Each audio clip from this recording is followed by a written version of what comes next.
king and country.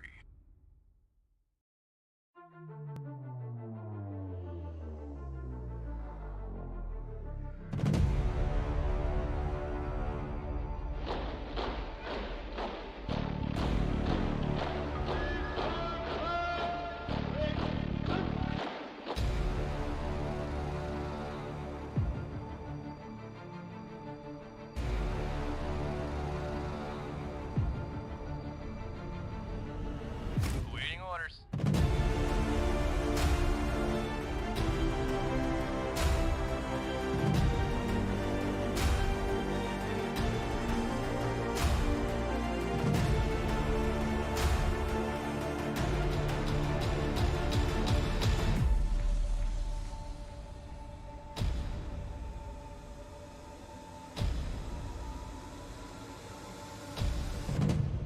Cha-ching!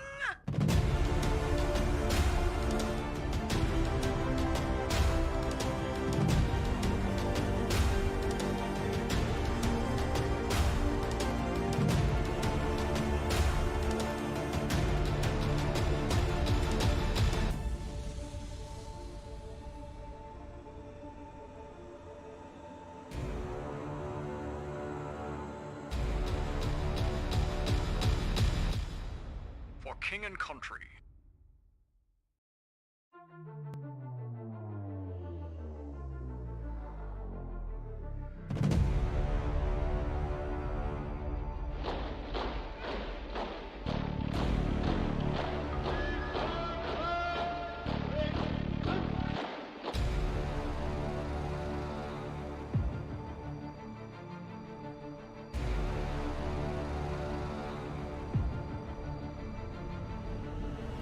Waiting orders.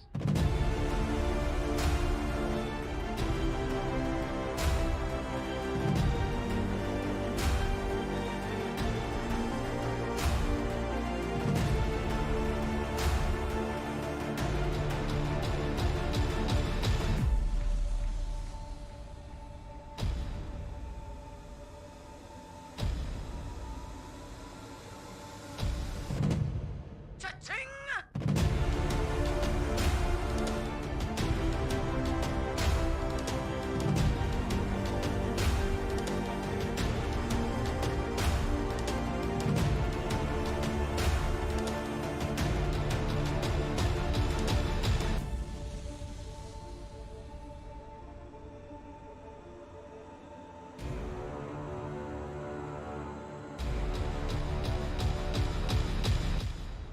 For king and country.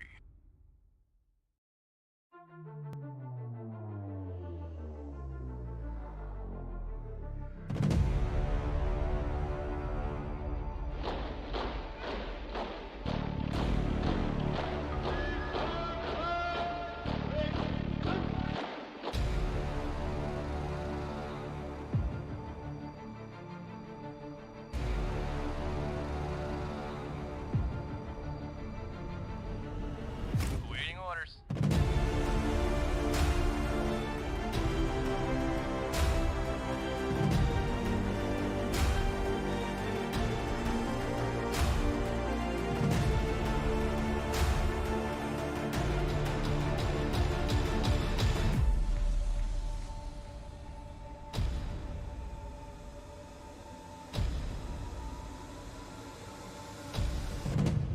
Cha-ching!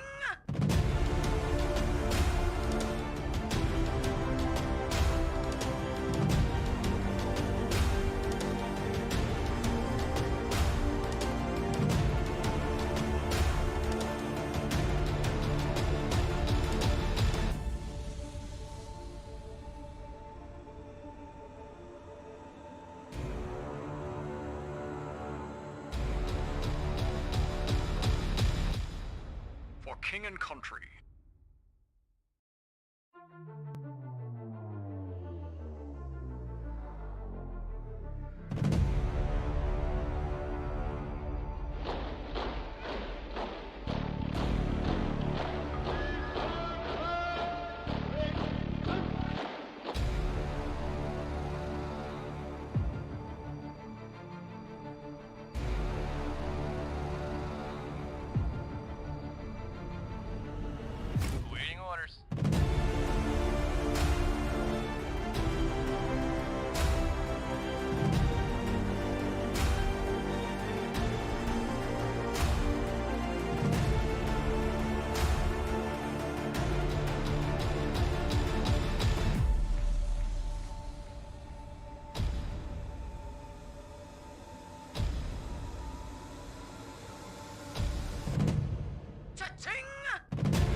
king and country.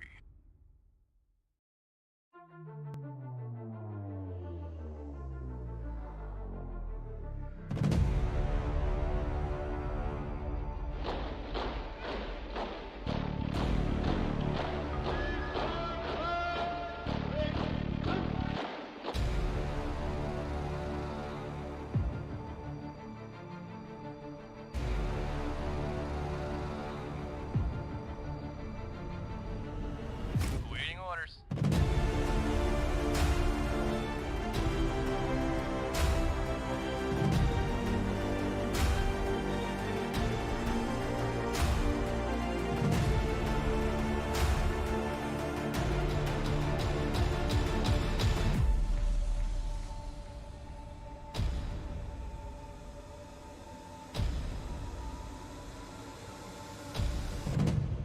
Cha-ching!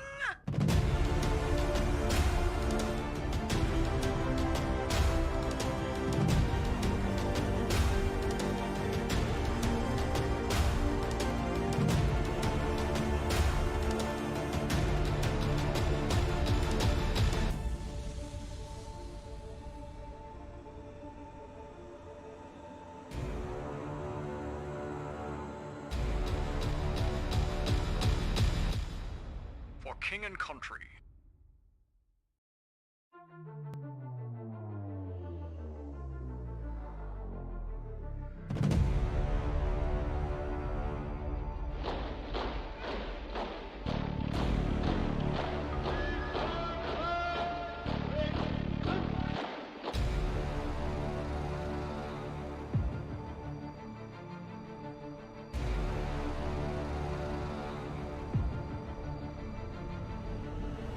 Awaiting orders.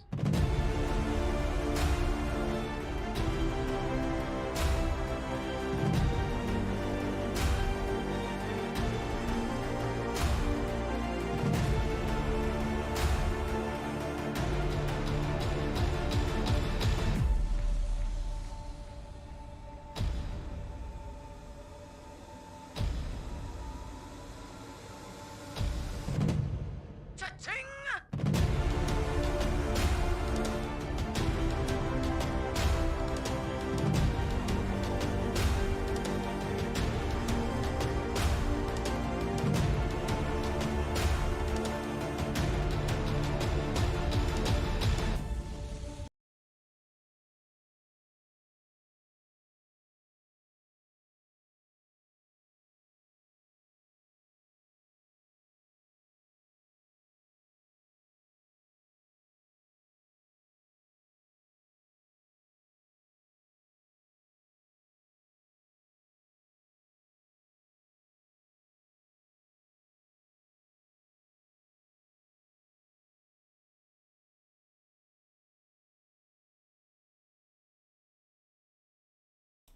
All right.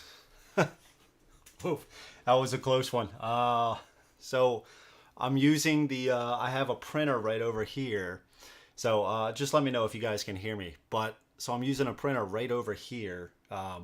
And so it takes the same kind of cord that the mic does. So I needed to print some stuff out for this game. So I actually unplugged the mic, plugged it into the printer, got my stuff done, forgot to plug it back into the microphone. So that happened. But yeah, what's up, guys? Happy Wednesday. It's crazy. I'm starting to get the days mixed up. When did I stream? What day is it? Yada, yada. So happy Wednesday. Thank you so much for joining. And who do we got? So we got Steven. Here we go. Never seen this one before. Dude, I gotta say, let me get to everybody else first, and then I'll say something. Jason says, "War, what is it good for? War games." Yeah, brother. What's up, man? And then we got Curtis in the house, Coffee House Productions. I always think of Small Soldiers when I hear that song. Did Mike, are you messing with me, man? Are you messing with me, Mike? Oh, that's it, dude. Dude, don't tell me that, dude. Don't tell me that. Let's see. All right, let's see. Thank you so much for joining. Yeah, Mike, here we go. All right, Mike's messing with me. So I can hear you. Yeah, dude. Sorry, man, because I had the mic problem, so I just didn't know if it was resolved yet or not, dude. But yeah, so Curtis, I don't know if anybody caught it, but the Command and Conquer sound effects. So it was an old '90s PC game. I know they had a lot of other implementations of it, but I grew up with that like on Windows. I think it was 95 or something like that. Command and Conquer. That's what got me into the love of RTS. And I guess now that we're here, we'll just talk about it quickly. I love one of my favorite genres of video games is real-time strategy games. Command and Conquer, Age of Empires, and my favorite of all is StarCraft, Brood War and StarCraft 2. And I gotta say, man, this is really giving me vibes, like the closest thing that I've played. And I mean, obviously I haven't played everything out there, but when it comes to like an RTS type feel of like a video game into a board game, I got it with this. Like it gives you that feeling, collecting, capturing points, getting more resources and stuff like that, moving your troops quickly on the map. I know other games do some stuff like building up your troops and everything like that and sending them into battle. But as far as a fast-paced counters and stuff like that, I found this one to be really fun, and so much so. And I was watching some videos on the new solo rules. And we'll talk about all that. We'll try to be as fast as we can. But they did a second edition. So some stuff has changed from the first edition. This stuff that I have was the first edition. Shout out to Bad Crow Games. They did send me this review copy. But as some of you might know, they launched a new campaign for second edition. So there are some changes. And the changes seem to improve the game quite a bit. There's more combat and you get into combat faster. So, which is always cool. So I was watching some of these videos on the changes and stuff like that. I started watching finals, like tournaments and stuff like that. Dude, I am like, I'm loving some of this strategy that I'm seeing and what different people, are bringing to the table. Different factions that they're playing as, different commanders and stuff. It's been a lot of fun. I've really been enjoying just diving into this. So that being said, I am still very new to this. There's going to be things that I miss. They added some new rules. Crap. What was the where you're storming into the... I already forgot the name of it. Assaulting, where you're assaulting a position and stuff like that. They changed up some retreating things. It looks like they added some more resource spaces and stuff like that. So they changed quite a bit. They also changed the amount of CP that you have, which is the amount of activations that we can use on our units. So, and then some of the other cards are changing as well. And I had for this game, to get it up to second edition, I had to print out a lot. They sent me all the first edition stuff, like I said. In order to get this up to speed, I had to print out. I went on the tabletop simulator. I went on there. I printed out a lot of the stuff from there. And then I used the physical components from first edition and I taped them on to some of that stuff. It took a lot of work. This has kind of been absorbing my time for the past 2 days. So for example, like we have a bunch of these tiles here. And these are just infantry tiles. But what I did was, like I said, I went on Tabletop Simulator and I just pasted them on. So obviously it's going to look rough. It's going to look rough. Alternatively, I could have probably just printed this out, laminated it like I did for some of the... and this has stage 1 cards. I think it's actually phase 1 cards. But so I printed out all these. My printer messed up here. So I had to do black and white and then actually use a marker to mark these, like these spaces. It took a lot of work, and then I laminated these as well. I printed out some of the commanders, laminated those as well that I saw on Tabletop Simulator, as well as some of the headquarters from the US faction, which is what we're playing as. And keep in mind, all of this stuff is still subject to change. The stuff that I'm playing with now is kind of like the most up-to-date. As far as I saw, I reached out, I went into the Discord actually today earlier, and Brian, the designer, said, here's the latest solo rules. So I didn't read that fully. It doesn't look like too much since that has changed. I mainly needed that for the board layout. So yeah, it's been a lot, but I think we're good enough. I probably could have spent another 2 days trying to figure out rules and stuff like that. And again, there's probably going to be some strategies. Why did you do that? This is one of those games, man, where people like legit iron out some of these strategies and go for it, man. So, but either way, the game looks really cool.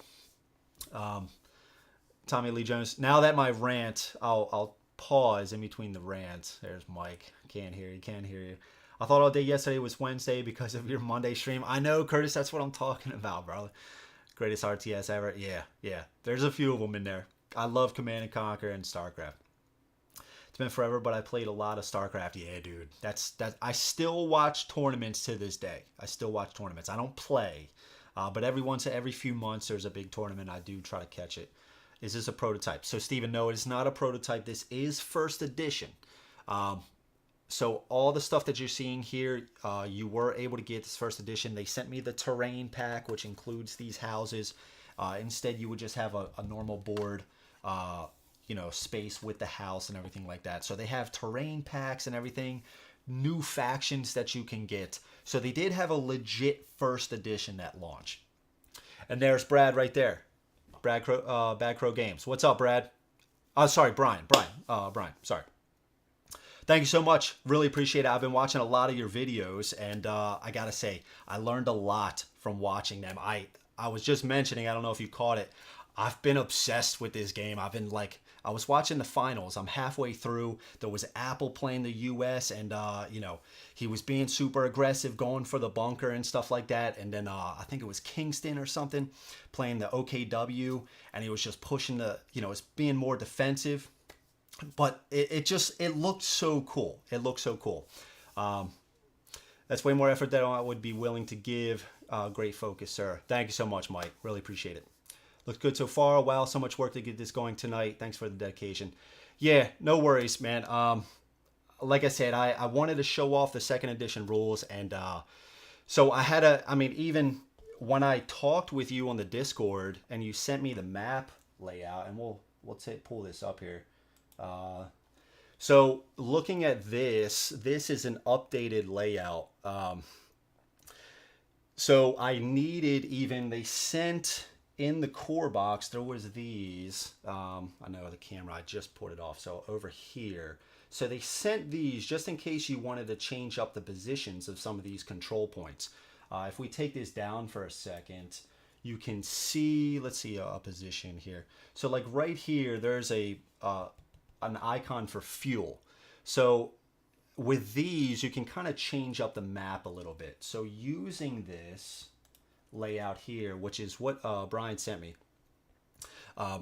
we can see that there was these points added here, these victory points. So like stuff like this, if I take this off, so like these positions that you're going to see right here on the board, they're not there. Pretend they're not there. We are going to be using the ones with the flag poles, which again was in the terrain pack 1. But then I didn't have enough of these tokens, so I had to trace it out on paper. I had to cut it out, and then I drew freehand like the fist, you know what I mean, just to get it close because I needed a little bit more. And there is one other thing to note. I was looking at the board. There also are some positions, as you can see here, right underneath of the, at the top of the board, underneath of the black 4, you can see, right to the side of it, it looks like. Let's see. Either way, this, here, I'll point it out with my hand, but like, I think this water space is no longer there in that board. And I know some of the other cover positions are a little bit different. You can see some of these, like there's a yellow outline here, so you get a defensive die to roll. There's some other green spots, including the houses. You can go inside of the houses, get some cover. And I thought there was some other green, like there's some green right here that you would get 2 defensive dice to roll. But I do believe some on the new board like are different, like right there in the middle. Yeah, even all along here. it looks like these are green now. So I didn't do all that. I saw that later on. So we are just going to be playing with what the board says. That might affect some balancing things, but it is what it is. I can't do too much. But yeah, so far the game has been pretty cool. Now, I haven't played a full legit game. I played some rounds and stuff like that, so it is still a learning process to me. And like I said, I am super enthralled with all of the videos. I've been really into it lately. So we are going to be playing up against the AI. Now, I also, like I mentioned, I don't know what's going to make it to the final production, so I did print out this from Tabletop Simulator. And I believe one of the videos I saw of the solo, these, the manpower and fuel to unlock your other buildings have changed maybe. These looked a little bit different. So, Brian, and you can feel free to correct me if anything has changed, but to unlock building number 2, which is going to allow for more advanced units, it's only going to cost 1 manpower and 2 fuel. And I'll explain how to get all these later. And then we have a third building right here. And what these buildings do, it just says we have building 1 unlocked, so we can build these 3 units right now. And then we'll have to unlock the other buildings as we go to construct more. And then eventually, you know, we can get up to our tanks, right? Sherman, and then the Wolverine. So yeah, super cool. There's a lot on these pages. Once you start to understand what it does, you know, it's less complicated. But let's see. He's trying to get in good with the company. Dude, I tell you what, man. I already said thank you to Bad Crow Games, and that was super cool of them to send me this stuff. They sent me the core game version 1 terrain pack, and I think it was, and the solo pack, and there was another little small pack. But dude, I started looking into it, man, and like I said, I've been watching those videos, and dude, it is looked awesome. So I want to keep watching some of these videos. I want to watch more tournaments and stuff like that to get more strategy. But yeah, it's been a lot of fun. It's been a lot of fun. Sorry, we didn't have a print and play for solo to make this easier for you. Not a problem. Some of it does look pretty ugly, like the purple. So since there was a whole entirely new different color, so I printed this out, and of course my printer, this does not look purple, and some of the tape jobs are just atrocious. So you can see here, it's just not pretty at all. But we're just gonna have to make do, and then so I just taped it on here. So I'm gonna try my best. It seems to work for now, which is all that I needed to do. And there is that Tabletop Simulator, which, you know, can handle all this stuff. So if you guys are ever curious about this, head on over to Tabletop Simulator and check it out. It's pretty cool.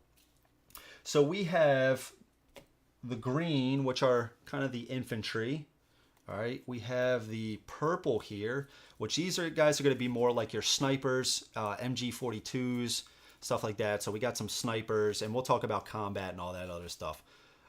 And these guys are going to be able to pin you down. And I think Brian was saying they changed up the color because a common complaint was like, if you moved in, like say if I got in close to this infantry team, it could have a pin you down effect. And I think he's saying that was a common complaint. So now we know there's going to be none of that in these green infantry units because they have a flip. It's called a flip effect. So if they get in close to you on their turn, they'll flip, and then they might have an effect over here that says, okay, now they're pinning you down and stuff like that. So in order to help out a little bit, they created an entirely new color, which is purple. Then we have the blues, which these are kind of like your mortar team. What else do we got? And your emplacements. So like your guns that you're laying down. And I'm horrible with names of all this stuff. I'm not familiar with this stuff all too much. So forgive me if I'm butchering some of this stuff. So we got emplacements, mortars here in blue. We got the light vehicles in yellow. And again, I did it to all of these. So every single one I cut out and I taped. It took some work. And then we got the reds, which are your heavy vehicles and stuff like that. Let's see. Where can one buy this? I'm not entirely sure. Brian, if maybe you can help out. I'm not entirely sure where you can get this currently. There's going to be the PM opening at some point, Steven. I think I'm like all in on this. It's really been capturing me. I'm just here for you, Andrew. RTS easily my favorite genre. Although I do own Company of Heroes on Steam, though. Humble Bundle. There you go, Mike. That's awesome, man. Yes, tier 2 is 1 MP, 2 fuel now. Okay, awesome. Okay, awesome. Cool. Thank you, Brian. It's so cool to have you as well. I don't know how long you could stay or whatever, but yeah, that's super cool. Thank you. I want to buy this. Yeah, Steven, dude, and the solo mode looks really good, Steven. So they changed up the solo. Before it was kind of a race. I think you had to get 9 victory points or something like that before they finished. I forget exactly what it was, but now the solo mode, the AI acts more like a player. They're going to go to capture points and everything like that. So it's been cool. Happy Wednesday, everyone. Freddie, what's up, man? Hope everyone is having the most amazing days of days. Let's have an amazing night of gaming with the crew. Go get them and go big, Drew. There you go, Freddie. What's up, my man? Thank you so much, dude. So one thing to note, I don't know how many victory points we're gonna play to. I don't know how long. I'm still relatively new, so even just getting a few might take a while. Even though when I was playing, I wasn't playing with these new positions, so I actually was playing with the board here, and then there was another one right over here. So with having 1, 2, 3 in pretty close proximity, it might go a little bit faster. I don't know. I think it said for a shorter game 18 victory points or something like that. I just don't know how long that's gonna take. So with that being said, like, I don't know if we're going to do maybe like 10 or something like that. I don't know. Maybe we can adjust it on the fly. We'll have to figure that out. So for now, I don't know if I did choose the white. At the top, you can see, you could choose either the white numbers or the black numbers. So I chose the, what did I choose? I chose the white numbers. So you can actually see right above that image, we got the number 1 right here. I just cut those out, put them there quick. Now, using this layout with the change that might have been on this spot, maybe that would have affected the balance with having number 2 being there. I don't know. Either way, we're still going to keep that. So things can change, guys. We're just trying it out. We're just going to have fun with this and everything like that. So Freddy's in the house. There you go. It looks like you may be missing a VP on the right side. Oh, yes. I took that to trace out the other stuff. Yes, there's supposed to be a victory point right here. Where is the rest of my...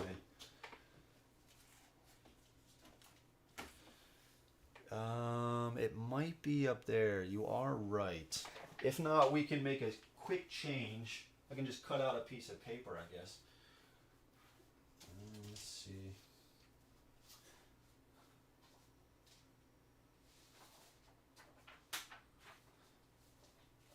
I mean, I got my scissors and my blue marker here, so I mean, we could do it on the fly. Yeah, maybe we'll just do that. I thought I brought that bad boy down here. Yeah, we'll just do that quick. So I guess we'll just throw something up. We'll just use a corner quick. I'm not going to spend too much time with this. Maybe I don't even need to color this. So we'll just cut this right here. Yeah, thank you, Brian. Yeah, so let's color this quick.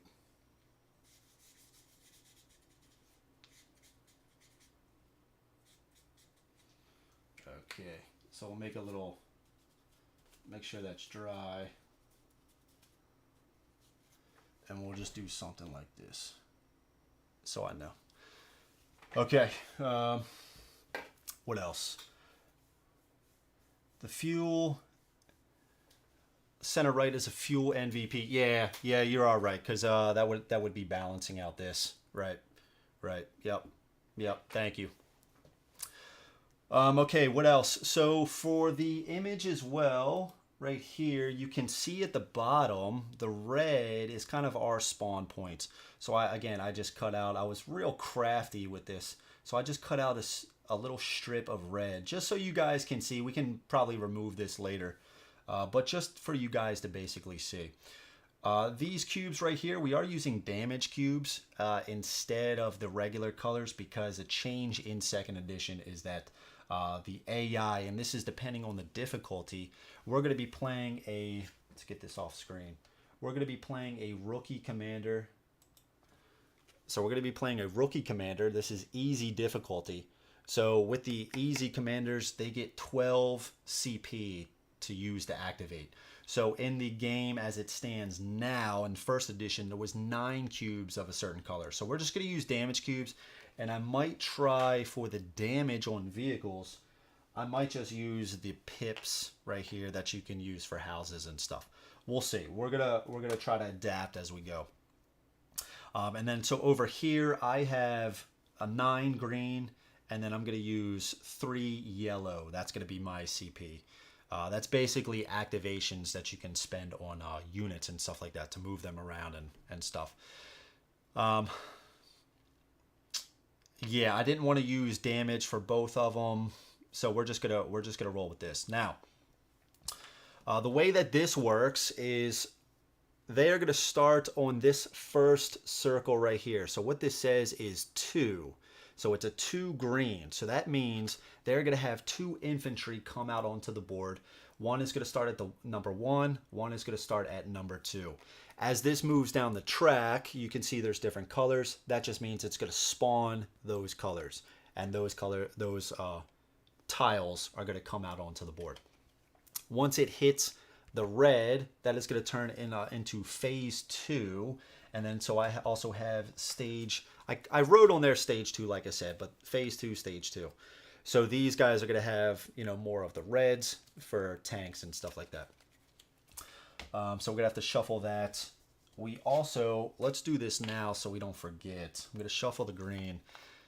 The starting, and these guys have like a starting effect. It says, hit the dirt. The 2 starting green tokens gain a defense die. Place 1 on each of them at the start of the game. So we're going to shuffle these up quick. And we'll just place 1 at 1 and 1 at 2. We'll move them over there. So we'll also put a defensive die on them. Those are shuffled. So that means in combat, they're going to roll an additional die. So we'll put those on there like that. While we're shuffling the rest of these, and that's only for the 2 green starting, like the 2 starting green tiles. Any other infantry that comes onto the board, they are not going to get that defense. Also, in addition to that, the AI commanders, sometimes they're going to have something where if maybe we kill a green unit, we won't get a victory point for that, whereas we usually would, right? If we kill another unit, we get a victory point. So some of the harder commanders, it might say, well, if you kill green units or yellow units, you don't get any victory points for that. With the rookie commander, we are going to get points for any single unit that we kill. So we'll put this over here. We're going to mark this with a damage cube. What we're going to do for the victory points for the AI, we are just going to mark that with these cubes here. So depending on how much victory points we go up to, we're just going to mark it right there. What else? We kind of touched on our boards right here. We only have 1 unlocked for now. We'll have to pay more resources to unlock these other boards. We have this track right here. And this is basically tracking our resources. So you can kind of see that these, the fist is manpower. We got munitions, fuel, and then victory points. So the way that this works is as we capture these points, and you can see the types that they are, fuel and munitions right here, manpower, we're going to take these tokens up on our board so then we get more resources to spend on our guys. So then we can see the cost of the units right here. To get out another rifleman, it's going to cost us 4 manpower. To get out a mortar team, 4. And to get out Willie's Jeep, old Willie, 2 manpower and 1 fuel, which is a little bit cheaper than it was in first edition. Also, we can get commanders, which is another really cool thing. So over the course of the game, we're going to get experience points. So if we're just attacking units, we get experience points. And we get a free one each supply phase. So what we can do, we can actually spend some experience points to get some commanders, which are going to be like specialty things that we can do. Like we can see, where's the one? So mechanized company, you can put a 50 cal on Jeeps. So Jeeps may upgrade to deal an extra anti-infantry damage. So with these guys, if we get this upgrade, which is going to cost us 3 munitions, we can place another anti-infantry on our Jeeps, allowing them to kill infantry even more. So in addition to that, with the experience, you can also do upgrades to your units on the bottom. So real quick, we'll just talk about this. So the rifleman has 4 health. It's hitting 2 range away. It's doing an anti-infantry. It can repair, so light vehicles, and can construct like sandbags and stuff like that. It costs 4 manpower.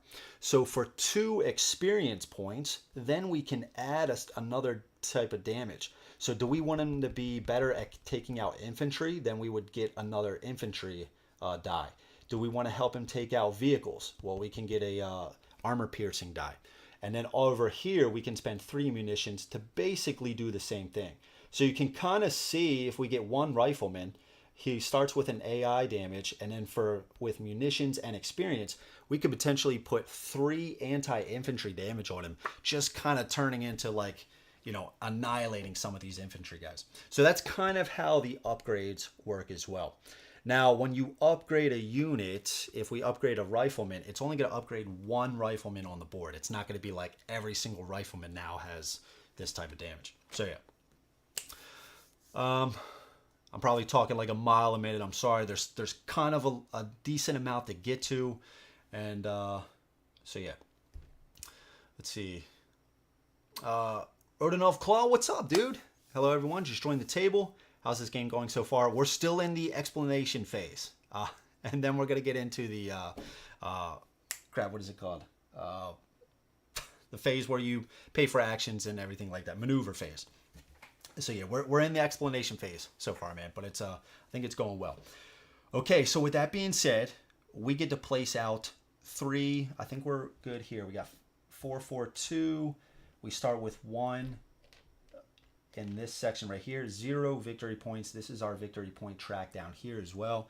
We have 0 experience, and as we get commanders, we can slot them in right here. And then we can actually track. You can see there's 4 levels. We can actually track that right here. So now we have level 1 unlocked, level 2 unlocked, so on and so forth. The minis are really cool in this game as well. You can see we got a tank right here. Yeah, baby. You know, you guys have played with the little army, man, right? When you were kids. Right? It's kind of like that, right? But you got some rules now instead of just chucking them at your brother or sister, you know, when they weren't playing right. It's all good. I had originally backed this 2nd edition but dropped. Now I'm still wondering if I should go through with the late pledge because I don't own anything quite like this. Yeah, dude, this I've really been enjoying this. Like I was mentioning at the I'll just touch on that real quick, at least from my own personal experience, and then we'll kind of get into it.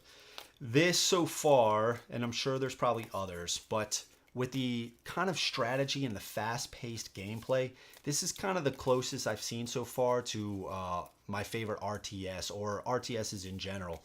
StarCraft, Command and Conquer, and stuff like that. Other games, sure, you can gather resources, build up your forces, and attack. But I just think at the speed at which this is doing it, and taking over some of these points, and the gathering of the resources, and the different type of like tech paths you can take, it's really giving me that feel. And so much so, like I said, I've started to watch the Americas finals. I want to watch more gameplays of this just to find out strategies and stuff like that. So yeah, it's been really cool. When I was a kid, I have sons. I've played with the last 2. Army men are the best. Yeah, man. But was specifically interested in the solo play. Yeah, so They changed up the solo mode for this. We got the blues, purples, and green shuffled. So they changed up the solo mode in this. In that the first edition was kind of, it was, from what I understand, and I've never played with it, but it was more of like a race. You had to get a certain amount of victory points before the end of the game. The solo is acting more like a player.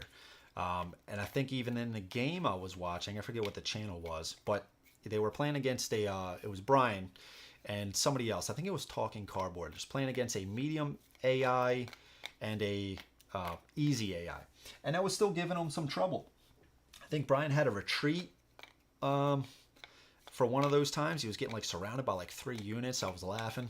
But yeah.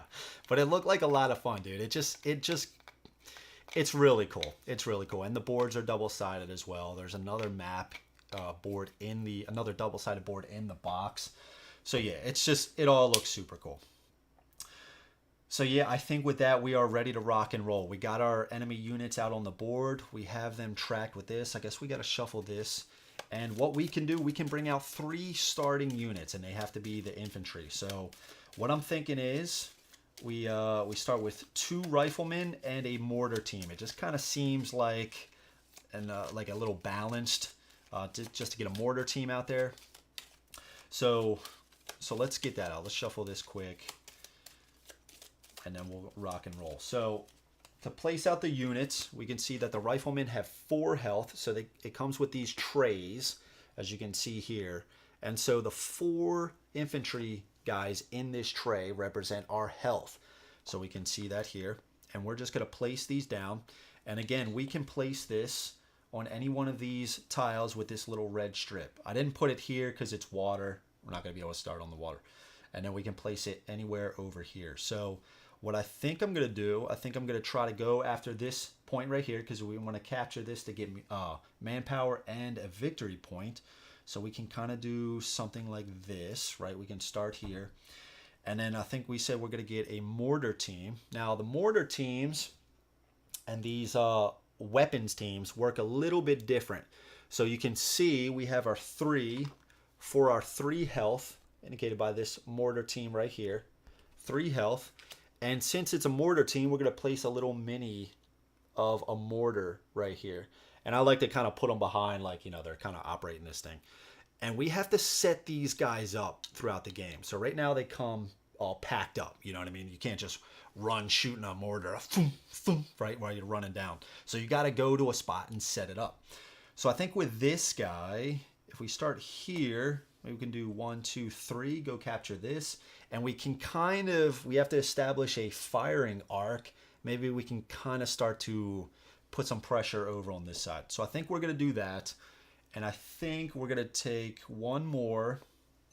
And you can see these minis, they just kind of go in here. They got these square bottoms. You can just kind of put them right in there. So as you lose health, you would just take away these guys. And we're just going to put 4 in here. Let's see. I do like World War II history. Is that what this is? Yes. Yep. Yeah, the AI, at least what I printed out, and from what they have right now, is the Wehrmacht, so the Germans. But I do believe in the 2nd edition solo, they are going to have solo units like these. I don't know if they're going to have like a tile for each of them. I would assume so. But you're going to be able to play against like the Soviets, the British, and all that stuff right out of the box, I'm pretty sure. So with these guys, we are going to start, I think we're just going to start here, because then we can just do 1, 2, 3 and capture this. Now the units are going to cost, you know, a decent amount. You can see all this manpower, 4, 4, 2, right? There's only 1 fuel, and you can think about, you know, manpower, right? You need the men, actually. The Jeep, you know, man, it's going to need some manpower, people driving the Jeep, and a fuel. And as we get more expensive, or different guys, you can see like the Greyhound's going to cost 2 fuel now, right? It's a bigger vehicle, so more fuel. 4 fuel, 3 fuel. But you can kind of see manpower and fuel is how we're going to get guys onto the board. Munitions, the red, is our upgrades. Munitions and XP. So we want it all, right? And then the blue is victory points, which we're going to need. So let's turn these back over so we don't forget. So we are going to need a lot of manpower and, I mean, pretty much everything, but definitely want that. So I guess right off the bat, we can capture 3, which is really good. I am a lot happier with these kind of positions rather than using the board ones, just because, dude, I was struggling for manpower with this. And let's take off, excuse me. Let's take off the focus, and then we'll get into it. Configure video. Let's take this off. Okay. All right, there we go. So we'll take off the autofocus just to help out a little bit. Stage 2, and we'll just pull these down right now because we don't need it. It's really only for the spawn and if you go to retreat. So if you get into some trouble, you can retreat and you will go right back down to the... You won't take any damage. I think the biggest negative is that, you know, your units are going to be far away from the battle, so you're going to need to spend a lot of points to get up to them, to get back up into the battle. So the way that it works, usually you can spend 3 CP per unit. So for example, we could do something like, we're going to move our infantry 1 and then 2, and these would stick with this unit. And then we can decide on a later turn, okay, we're actually going to spend 1 more to move him up here. But we can no longer activate this unit because it has its max of 3 CP, and that's usually the way it works. And then we'll get into some other things later. So we're going to start here. And let's crack open our beer, and then we'll get rolling. So it is going to start with our turn.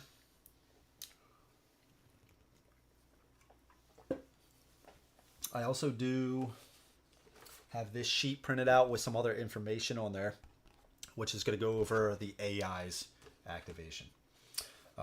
Okay, so let's do it. We can hop into these buildings. It is going to give us more defensive cover. And like I was mentioning, these yellow lines right now are going to give us a little bit of defense. And if there's any kind of green lines, we can take advantage of that as well. It's kind of like trees, you know, you're kind of hiding behind some trees and stuff like that. All right, so let's just start. What I think we're going to do, let's just spend 1, 2, 3. I know this is going to be a little confusing with these, but we'll just move our riflemen 1, 2, 3 to be over here to go to capture that. We spent our 3. Now it goes to the AI's turn. So we're going to draw a card. So we look and we just start from top down. We know that there's no yellow, purple, or blue. We only have 2 green out there. So we look to see what this is. And this symbol means it's going to be defensive. So we look to see what this chart says. And we have green defensive right here. It says skip greens that are on any building victory point or any neutral or enemy controlled control point. So we know that nobody is on that. So then we go to, we're just trying to find out which unit to move. So then it goes to unrevealed. Well, both of those are unrevealed. Then it says closest to victory point without an ally on it. So let's take a look at this. So we have this guy over here, which is 1, 2, 3, 4 away, right? And then we have this guy who's 1, 2, 3, 4 away. So it looks like they're tied, right? So then we go to the next one, and that is going to be reading order. So we're going to start with this one over here. So what he's going to do now is move to capture an empty control point hex the AI does not control within CP range, which is 3. You can only have 3 max CP. If there are none, move towards being at a unit's max range of the nearest enemy player unit. So basically what it's saying is, if it's going to try to get to a control point, if it can't, it's moving towards us to try to come and attack us. So it looks like it can. 1, 2, 3. It can be on this spot right here. So 1, 2, 3, and we'll put the CP on there. So it moved 1, 2, 3. So we'll put them all with him. So now this guy is activated 3 times, or spent 3 CP. He can no longer activate. So now we did this card, and now they spent 3 CP. It comes back to us, and we can plan out again. Let's move our mortar team, right? He's already getting kind of close, but again, he can't activate anymore. So let's do 1, 2, 3, and we'll move our mortar team right up to here. Just like that. All right, back to their turn. Let's move this out of the way. Jared O, I have first edition full pledge, and now I feel like I have a print and play game with all the second edition. It's almost has me just waiting till Kickstarter ships to get the game back to the table. Yeah, I mean, Jared, I think if you could just print out the second edition rules, and I think you'll be good. Like it's, are you playing mostly solo, Jared?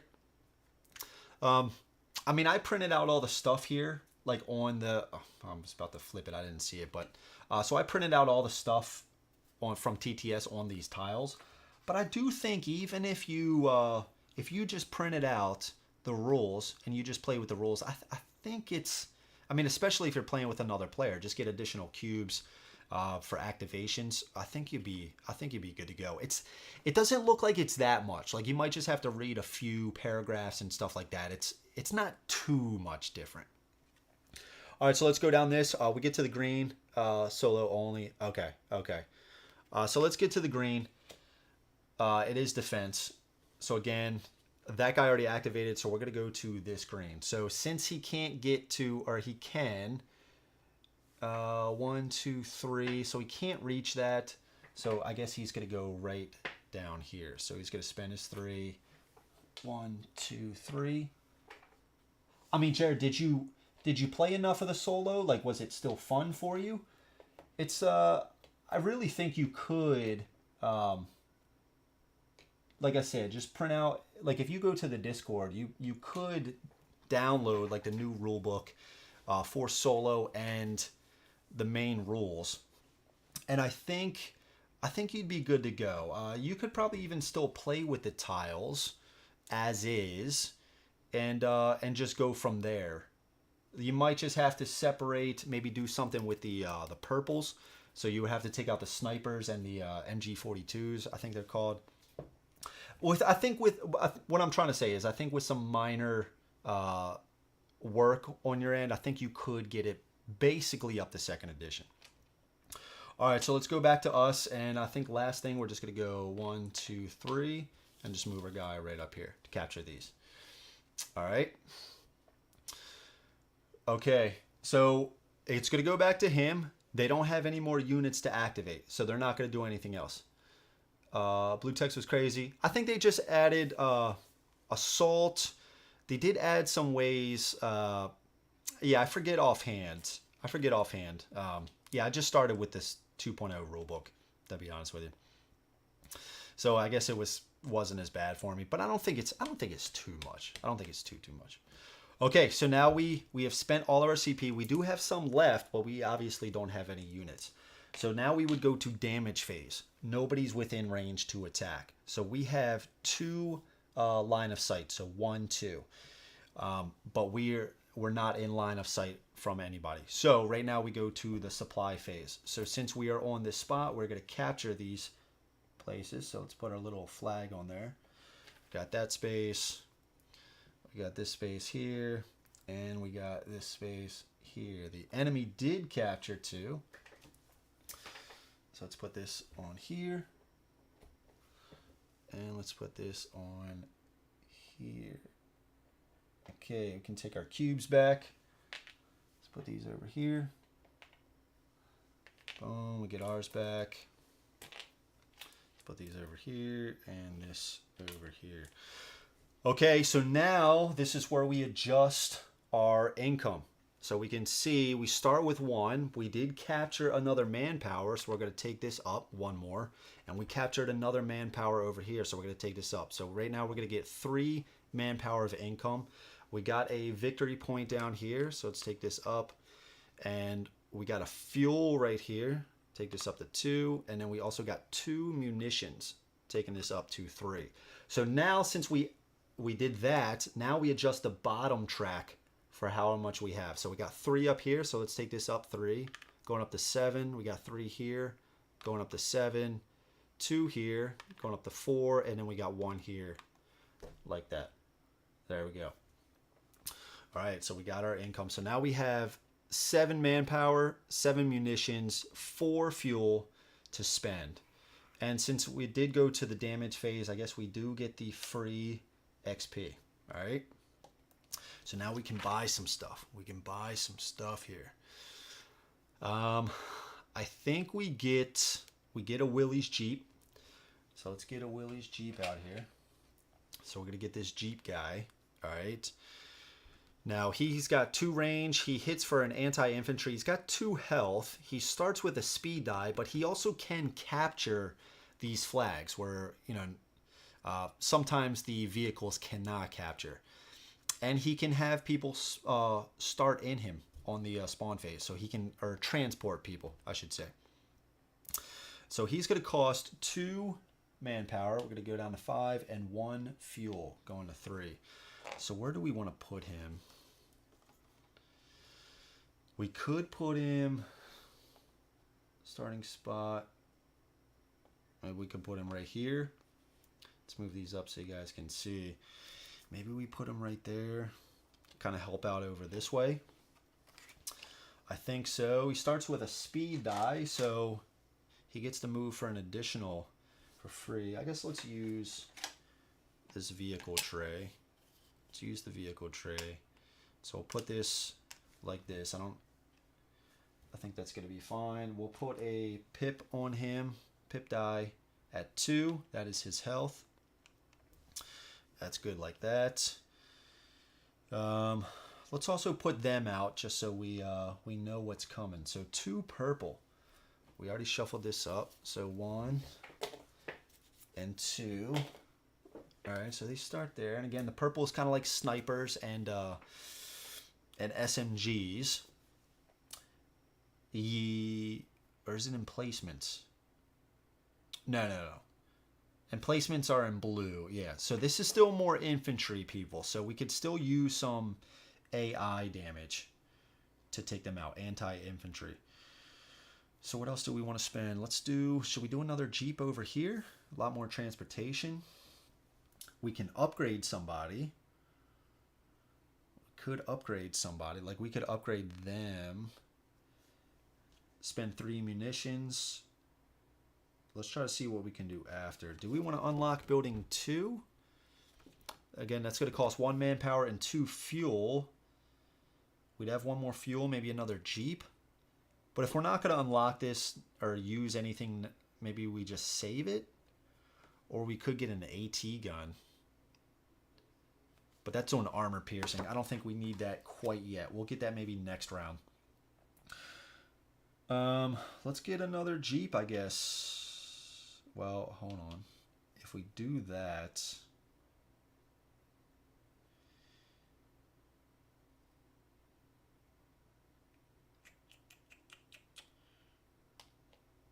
Yeah, let's get another Jeep. I'm not gonna have enough to get more infantry, but I think that's okay. Let's put another one. Maybe let's put this guy over here. Let's put him over there. Comes with a speed die. And we'll put a pip on him for 2. Over here. Yeah, we'll do that. And then also... I mean, I guess I could just unlock this now. Building 2 to use for later. Or unless we just get another Jeep. Maybe we get another Jeep. We just go hard into the Jeeps. That might be pretty cool. Or just unlock this to make... Yeah, let's do that. Let's do that. 1 manpower and 2 fuel. So we have building 2 unlocked. So we don't have to pay for this next time, right? So we'll have it for next time. So boys, just got out of the gym. I'm gonna have to rewatch this later. I was looking forward to this stream. Yeah, man. What's up, brother? Just in time. What's up, Anthony? Yeah, man. Check it out later, dude. I've really been enjoying this one. Tired as hell. My triceps, chest, and shoulders are dead after today's workout. All right, brother. Yeah, we'll catch you. We'll catch you later. Thanks for stopping by anyway. Be sure to click that like button, brother, if you haven't already. FOMO was real on this game. I wanted it all with the terrain, but couldn't afford it, so I passed on all of it. Glad you got it, so I can watch this. Watch with envy. What's up, Johnny? Yeah, dude, I have been enjoying this one quite a bit. I am scared for my wallet when the PM opens. I am. Okay, so we got 2 Jeeps. We unlocked our second building right here. So we have both buildings unlocked. We can't buy anything else, but we do have munitions to spend for upgrades, and we do have experience here. So what can we get for... We can give a Jeep another anti-infantry, make him a little bit stronger against their infantry. That might not be too bad, especially because I'm a little light over on this side. Right? Maybe I give this guy another anti-infantry. Yeah, let's do that for 3. 1, 2, 3, going to 4. So we just put a die on him with the anti-infantry symbol, and we just slot this right in here to let him know we deal an additional damage. And then what else we have? We have 4 munitions left. We don't need to spend it. We do have an XP. Oh, we didn't shuffle our commanders yet. So let's shuffle our commanders, and we're gonna deal 3 and see which ones we can unlock. Okay, so we got Armor Company, Recon Support Company, and Ranger Company. So Ranger Endurance, we can spend 1 XP to unlock our commander here. Ranger Company, Rifleman may spend 4 CP per round instead of the normal 3. So that might be actually pretty cool. But also we could spend an XP to upgrade one of our Willie's Jeep to actually heal some people. So are we going to get into that much of combat? No, I think we get Ranger Company. So we spend the 1 XP and we unlock Ranger Company. So we got level 1 unlocked. So we got Ranger Company there. So we can't get another commander, so those are off to the side. Okay, so we did our income phase, or sorry, supply phase. Now it goes back to activations. We're right back in it. So it starts with us again. Now we have this captured. We don't need to stay here. So what I think we might do, should we actually just deploy these guys? Because right now they can't fire. They do have a firing arc, so it's the tile right in front of them and then off to the side in both directions. So if we think that this guy is kind of going to come here, or although he might come within range, 1, 2, he might stop there and be revealed. Maybe we can hold off there. Yeah, maybe we can hold off. Let's spend his free die here, so we don't need to spend a CP. So we'll turn this over to the red side, letting us know that we have used his free movement, the Jeep.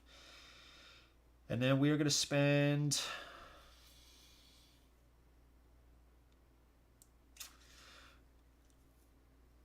Let's spend 1... Let's spend 1 more with the Jeep to go here. And then we're going to spend 1 with the infantry to get inside of the Jeep. Now, I haven't really figured out a good way. I think you're supposed to just put it off the board. But we're just going to do it like this for now. So both have spent 1. We have 1 more. So with the Jeep, we're going to then move here. And that's going to be our 3 CP. So those guys. So we have 2 activations with the Jeep, 1 with the infantry. It's going to go to them now. Stage 1. There are purples. Purple defensive. Let's look at purple defensive. It is... Let's get you out of here. Skip purples that are on any VP, so we don't need to worry about that. Unrevealed. They're both unrevealed. Closest to victory point without an ally on it. So I think we determined this last time. They're tied. 1, 2, 3, 4 over there, and 1, 2, 3, 4. So now it's going to go to reading order. So I guess it's still going to be that one right there. Move to capture an empty control point hex. The AI does not control within CP range. It can't reach any. So it says if there are none, move 3 towards 3 range of the nearest enemy player unit, adjusting the firing arc. So I guess we're just going to move... I think here would still work. 1, 2, 3, and that was its 3 CP.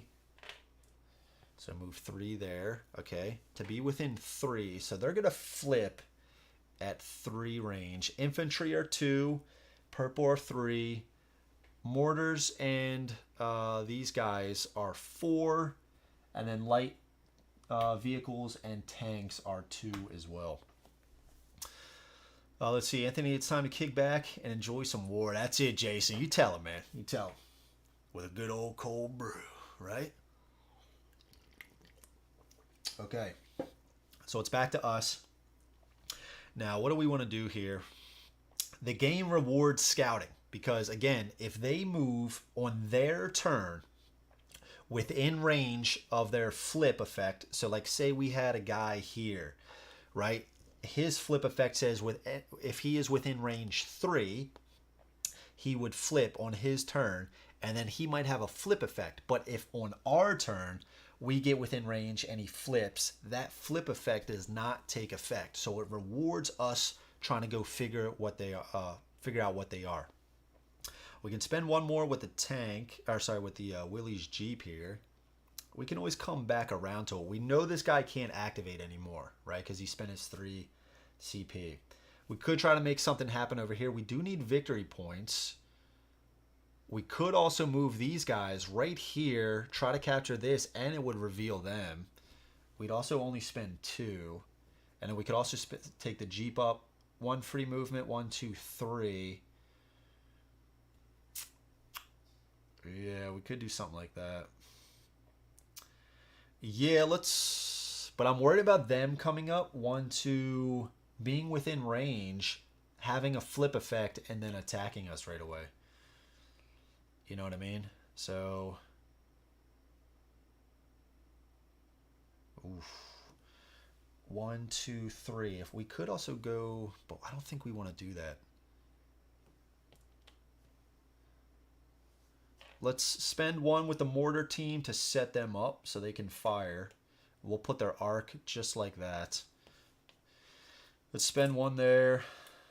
At least we can bring the Jeep up because we know we're going to do that anyway, right? So free movement, bringing it up here.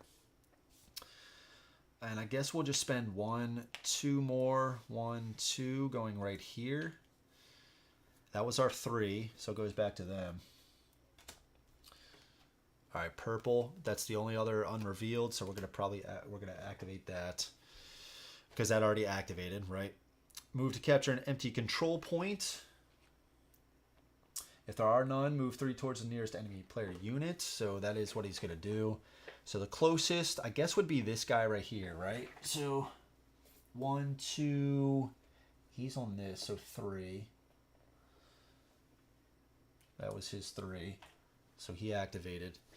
Back to us. Let's do...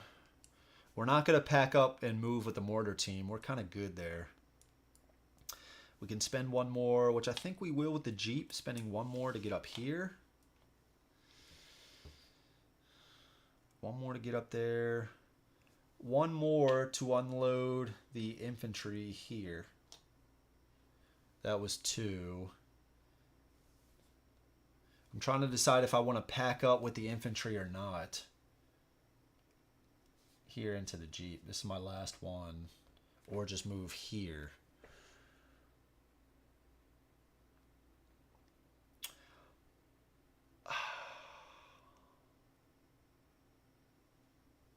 It's got 6 more activations.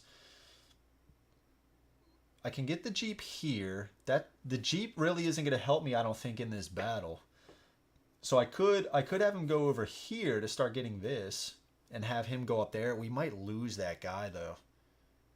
We might lose that guy. Do we take it a little bit more safe? Do we take it a little bit more safe? We could go like this. 1, 2, 3. That's still not going to help, though, man. That's still not going to help.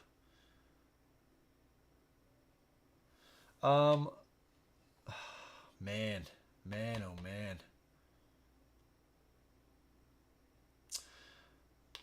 Let's spend 1 with the Jeep.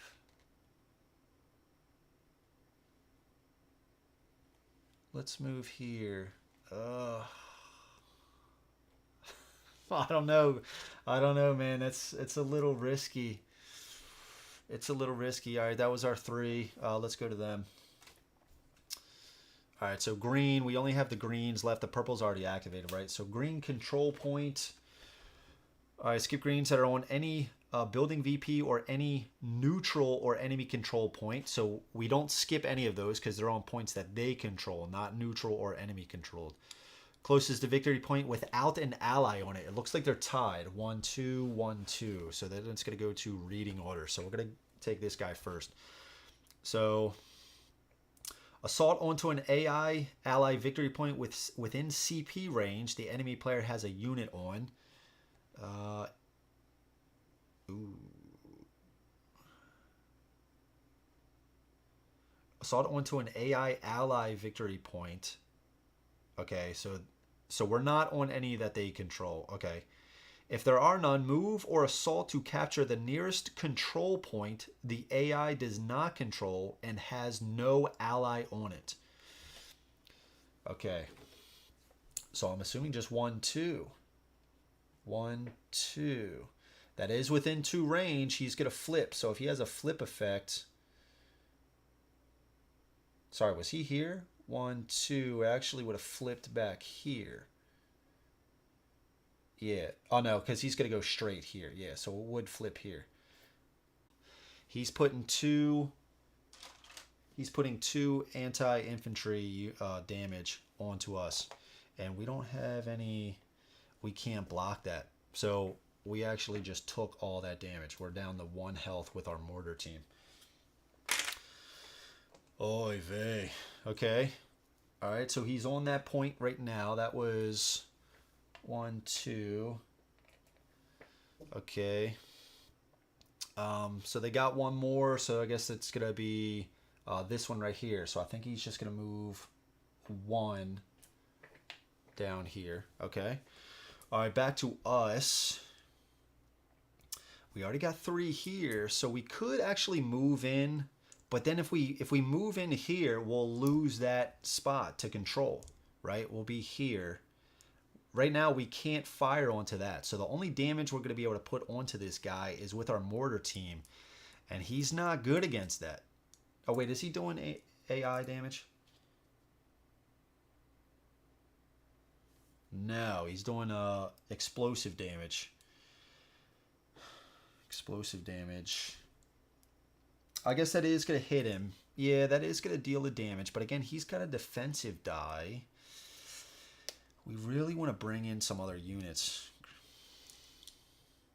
We can activate 1 more over here. We can activate all of our infantry over here.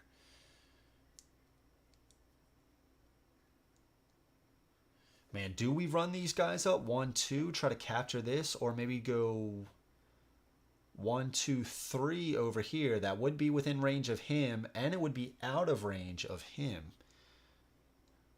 Right? It'd be behind the building, so he couldn't fire upon us. Oh, sorry, this guy, he moved in here, so this flips. Sorry, that's right. He's within 2 of the Jeep. So, anti-infantry. So, he is putting an anti-infantry on the Jeep. Now, the thing is, the Jeep is kind of... He can roll a defensive die to try to block this. And we do block it, so that doesn't deal any damage to us. Which is nice. So what is he? He's a grenadier. He's going to deal 1 anti-infantry damage. It's not terrible. This guy's a stormtrooper. We don't want to get close to him. He's got 4 health. God bless. I don't know, guys. Because if we stop here, this guy's going to be able to fire on us.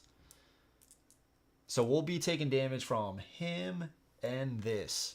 I mean, we do have 4 guys here. Decisions already, man. Or we could take this guy up. Right now, this guy isn't going to attack us. Do we get aggressive? Do we get aggressive with this? 1, 2, 3. Let's take some cover. I don't know, man. I don't know. We got some cover behind this. So actually, when we moved 1, 2, we did flip this guy. No flip effect anyway. Capture. Oh, I don't know, man. But if I did, I am actually thankful because he's an MG42 team. He was gonna pin us down. We couldn't even deal any damage to him. So right now he's not gonna attack us because we got this house in the way. Oh, you know what we probably should have done? I think it's fine here. I think it's fine. Freddy Soldier on your side. Freddy comes with 2 guns and is legendary. There you go, Mike. There you go, man. There you go, dude. That's pretty cool. Yeah, maybe I'll have to do that. All right, so they got 3 cubes left. This could get kind of scary. They only have a green. So it is a control point. So they only have 1 more. I guess they have 2 greens that they can still activate. Skip greens that are on any building victory point or any neutral or enemy controlled point. So we skip this guy. That guy is left. Assault onto an AI ally victory. Okay, so they're not going to assault on... Okay, they're not going to assault. Move or assault to capture the nearest control point the AI does not control and has no ally on it. So that is just going to be this. They're going to spend 1 to go here. Okay. And that's, I believe that's it, because they're not going to move off anymore. They want to stay right there. Okay. All right, so let's go to damage phase. So here we go. We're getting into the thick of it right now. Okay, so our mortar team is going to put 1. Now we could fire on this guy because the mortar team has 5 range. 5 range. The only thing is he needs somebody to spot for him. So like even though this guy would be 5, we couldn't fire on him unless we have another person spotting him at least 2 distance away. So we could fire on him now. Go big, you. Yeah. Freddy would be super friendly to the enemies, wouldn't he? Go big. You can do it.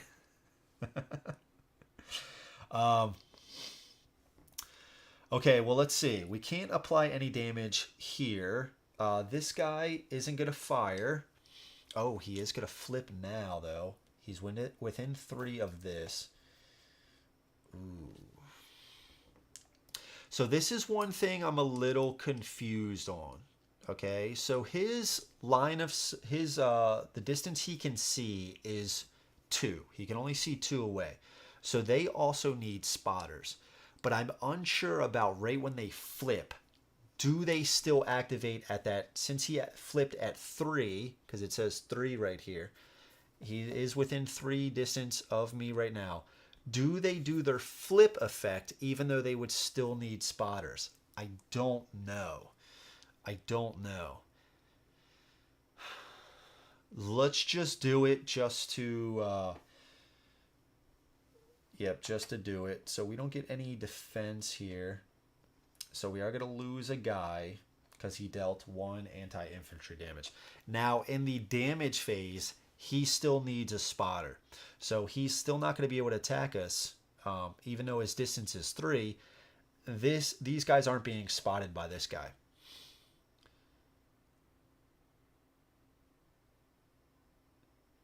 Yeah, right. So at the damage phase and on their turn when they do the maneuver. So Brian, I'm just confused. This guy would still need a spotter, correct? Because his distance to hit is 3, but he would still need a spotter at least 2 away, correct? So does their flip still take effect right now? They get it during their turn, and if there's an odd case where they can flip at the start of the damage phase. Okay. So am I right now that he is 3 away? He would flip now? I believe so, right? It is an MG42 team with a flip of 3. So he was 3 away. 1, 2, 3. But he's not being spotted, right? He's not being spotted. So I'm just wondering if would they still do their flip effect?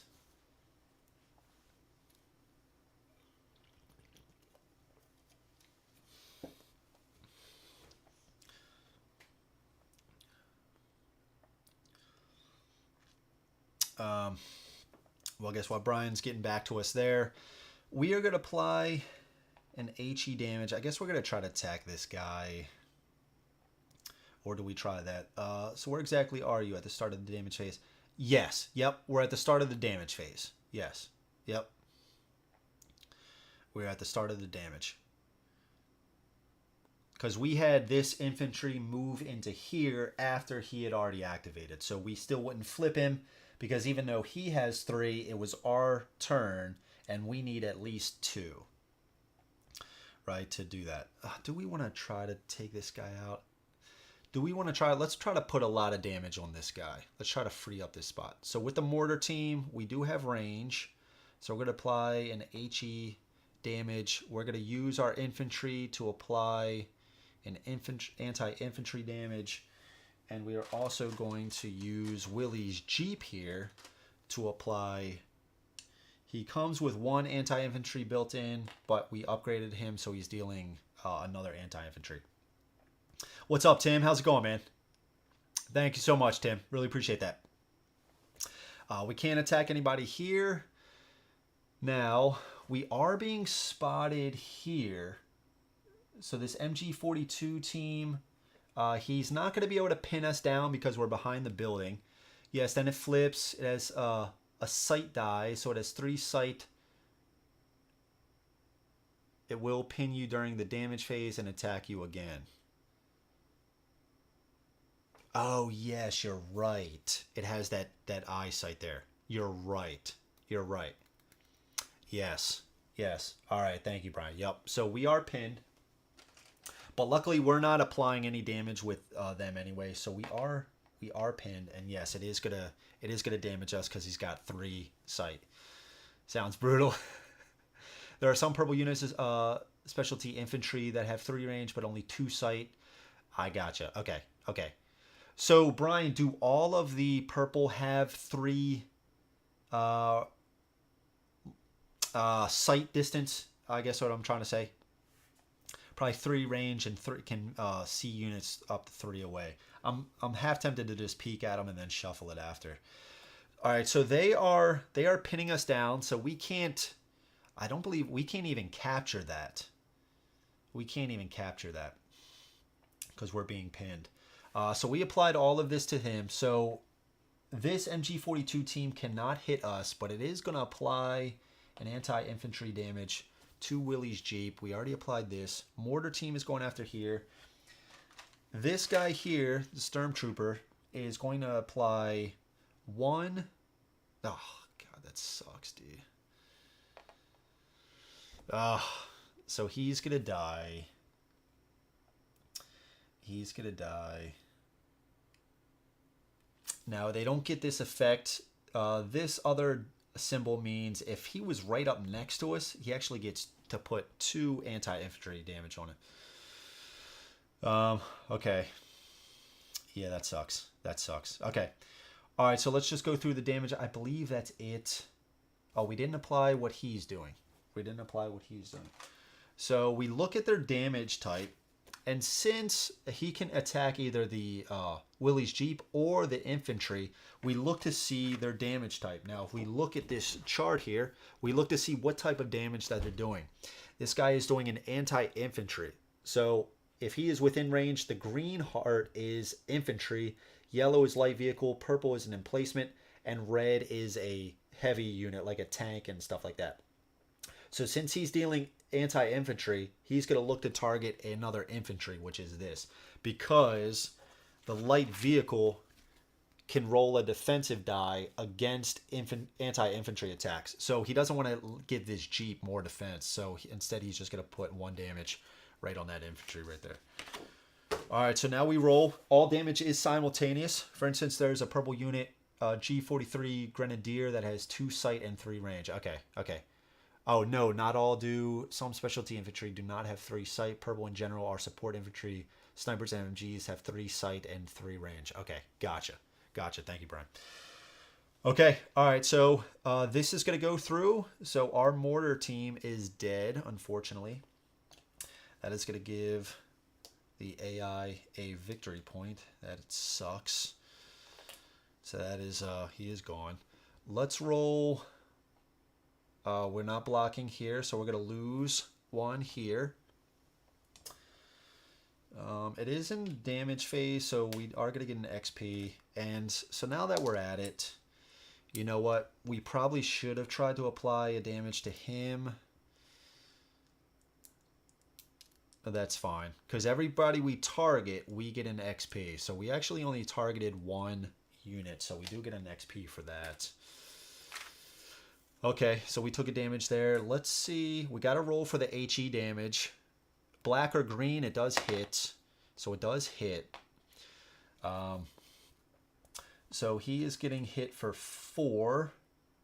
But he has a defensive die. So he's going to roll 1 defense. He does block 1. So he's taking 3 damage. Let's put a pip on him. Hopefully we don't run out of these little things. So actually, let's put, he was at 4 health. Let's put a 1 on him because we dealt 3 damage to him. Okay, and then over here at our Jeep. So the Jeep is resistant to anti-infantry, so we do get to try to roll a defense. And we do block that, so we don't take any damage there. Okay, all right. I think that's all the damage. Oh, sorry.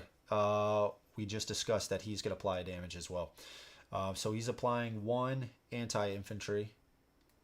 So we take 1 away from right there. Okay, and I do believe that's everything. Let's go to the supply phase. Go to the supply phase. Let's get all of our... Oh, I'm loving it, man. It's cool. Yeah, man, this is sweet. You know, when you're in the games and you're just like, oh, this is nice, dude. I'm feeling it. All right, so let's put this back on him. Let's put actually a pip die on him just because we're going to keep track of this way. Now, one of the cool things about this is, I think they were saying in the first edition solo rules, the units on the tiles didn't exactly reflect the miniatures that you have. So if you want to, like, we could swap out these tiles for the minis. However, when playing my little tests, and even right now, I think it's cool enough just me having my minis on the board. It would take more time going in there and setting up their minis as well. You could certainly do that. I think for me, though, what I'm finding is I like the way that this system is right now. Like, I'm cool to keep the tiles on there. Okay. So, we are going to supply phase. Now, since this guy is pinned, he cannot capture. They're going to capture this right here. Capture here. Capture here. Oh, good night. And we didn't capture that. What a... Okay. All right. All right. So let's get our income. We didn't get any new... We also got to decide which victory points we're playing up to. So we get 3 here. We're going to go up to 5. We're going to go up to 7. We're going to go up to 3. That's kind of rough for the fuel. And we are going to get 1 here, going up to 2 victory points because we still do have this 1. Now they are going to get 2. 1, 2. So they're already up to 3. And we have 2. Okay. All right. All right, so let's see what we can get, right? Now we did unlock this. Let's first see what they're going to put out. All right, so we got a blue with a star on it, and that basically it's going to determine, they're going to put out a certain amount of units based on how many victory points we have. So since we have 2 victory points, they're only going to put out one unit. So that's going to be 1 blue, and that's going to start at number 1. I already shuffled this, but just to do it one more time. All right, so it's going to start there. Okay, and then they're going to start with 1 light vehicle. And that's going to start at 2, right over here. Okay. So now we have a vehicle, all right? This game is piquing my interest. Yeah, dude, Jason, yeah, dude, it's been a lot of fun, man. I've been having a ball with this one. Let's move these up so you guys can see the spawn points again. So we are going to need some armor piercing eventually for this vehicle. I mean, we could put some anti-infantry on there, but if we put the armor piercing, it can't roll any defensive die. So if we wanted some armor piercing, we could get an AT gun, right? We could set up this AT gun. It's got 4 range. It could put 2 armor piercing on there, or we could also upgrade our riflemen. We could put, with XP. We have 2 XP now, so we could get an armor piercing and 3 munitions. We have 7 munitions, so we could get 2 armor piercing eventually. But what would I put that on? Maybe him. We gotta think about this guy as well. He's got 3 health. Maybe get up there with the Jeep. Let's put this back. They get their free movement die again. Let's put this back here. Man.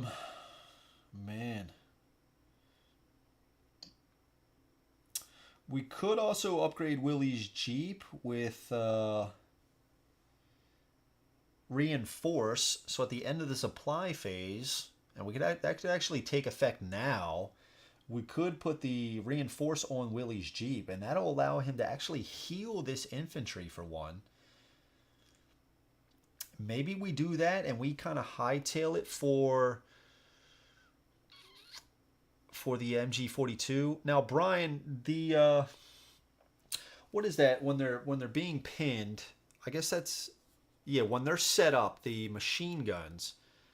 When you move in their firing arc, you take a damage. Is that in, like, does the enemy do that as well? So if we took infantry up here, would we take a 1 guaranteed damage if we do that, since they're set up right now facing this way? So in that case, we'd have to load up into the Jeep to come on in here, and we could assault that area. We could assault that. Ooh, decisions, man. Decisions. We only have 5 manpower. We only have 5 manpower. So what we could do, if we spend 3, 1, 2, 3, that leaves us with 2. Man, dude, I'm not liking our manpower at all. I'm not liking that at all.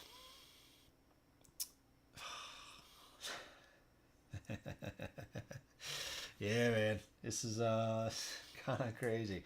So let's try to think about it. So we got Overwatch. Yes, infantry take 1 damage for each hex. Okay, so yeah, they do have Overwatch. That sucks. So we'd have to load up into the Jeep to go in further. And I guess we could assault. Or would we need to? That is in the enemy MG's arc. Yeah, the same thing if enemy AIN. Yep. Yeah, so maybe we try to do that. Maybe we... Oh, but we don't have... Oh, we do have the MG team. The 50 cal. Maybe we get one of those bad boys out. That costs us 3 manpower. And then maybe we get another Jeep. Not bad, buddy. You've been doing fantastic. I'm Andrew, but I'll forgive it, brother. No worries, man. We got a lot of Jasons in here. Not sure how much you've played, but you do have a good grasp on the rules. Thank you, Brian. I really appreciate that. Don't assault an MG with infantry. They still get pinned. Gotcha. Brian, thank you so much. Really appreciate all your help. I'm in the Discord now, so if I have any questions, dude, I'll definitely let you know. But yeah, been enjoying this a great deal. Thank you. Thank you for helping out too. Okay. Let's see. Yeah, so we don't want to do that. So we want to get, maybe we get a MG team out, right? 50 cal. You can kind of see the limitation though, like of starting. You got to start back here to get them out further. Now the MG team has 3 range. It's got 3 range, but if we do like a 1, 2, we have to set them up, right? We can't just do 1, 2, 3 and then he hits whatever. We have to set them up. 1, 2, set them up here. The arc will hit there. We could put some pressure on there. We could put some pressure on there. Yeah, screw it. Let's do that. 1, 2, 3. Let's get that guy out there. So let's put a 50 cal on this bad boy. He's got 3 health. Health. Oh, no worries. No worries, Brian. You're all good. Have a good one. Have a good one. I'm sure we'll be in touch.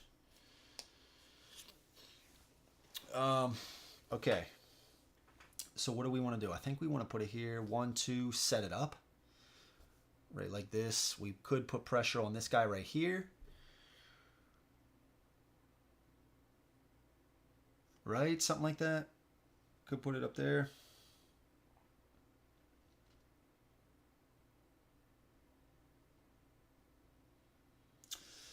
Yeah, I think so. And he does have sight, so we could hit 3 away. Yeah, I think that's fine. So we got that guy out there. Now we got 2 manpower and 3 fuel left. It's not a lot. It's just not a lot. It's not a lot. I mean, when even riflemen cost 4 manpower, we could get another Willie's Jeep. I guess we're gonna just do that, or we could just save it. 1, 2. Let's get another Willie's Jeep. Let's get another Willie's Jeep out here. All right, so get a Jeep. 2 health. Starts with a speed die. Right, 2 health. Let's put that there. Now, where are we going to put this bad boy? Do we want to come up here? I think we need some help over here. I think we need some help over here. Maybe we do this. Get in the action. Yeah, let's do that. Let's do that. And then we are also going to spend 1 XP to upgrade this Jeep here. So we're going to rank him up. So that's going to allow him to reinforce. So we are going to heal this guy after all this is said and done. And what else are we going to upgrade? I guess we can upgrade... What about the MG team? The 50 cal. We could upgrade him with a speed. But would that benefit us? No, not really. 1, 2, 3. Not really. 1, 2, 3. Set it up. 1. 1, 2, 3. We'd have a speed die. Yeah, but speed 1, 2, 3 to set it up. 1, 2. I'm trying to hit that guy as well. I don't think that's gonna work. So.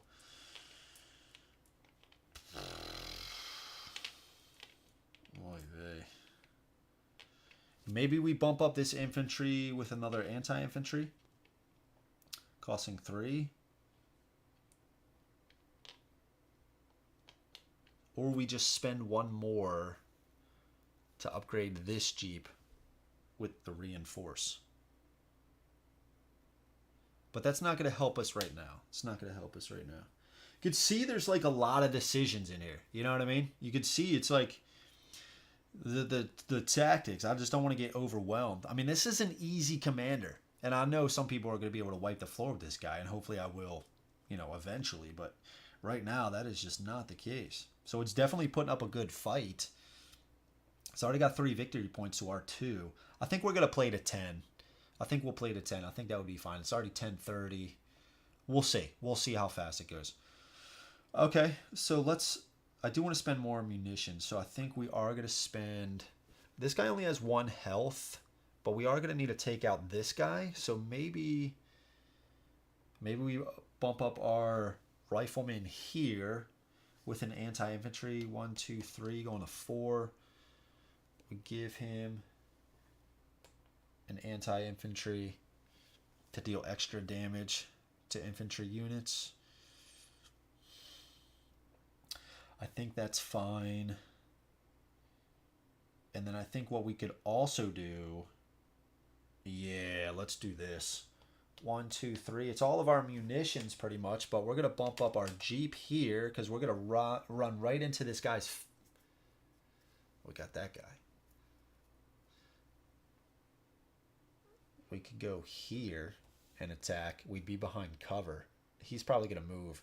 Let's do that anyway because, yeah, because why not? Okay. All right. So... Here we go. Starts with us. I don't think we're going to spend that XP. I don't think we're going to spend that XP.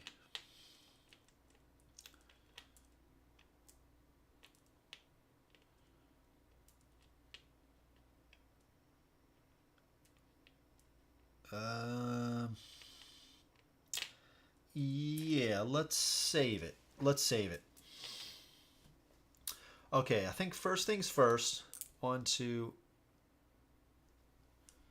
Yeah, first things first. Let's get our guy up here. We got to start with the not set up icon. So let's do 1, 2. 1, 2. And for 3, we're going to set this guy up. Now, he's got range 3 in it. We're going to angle him right like this.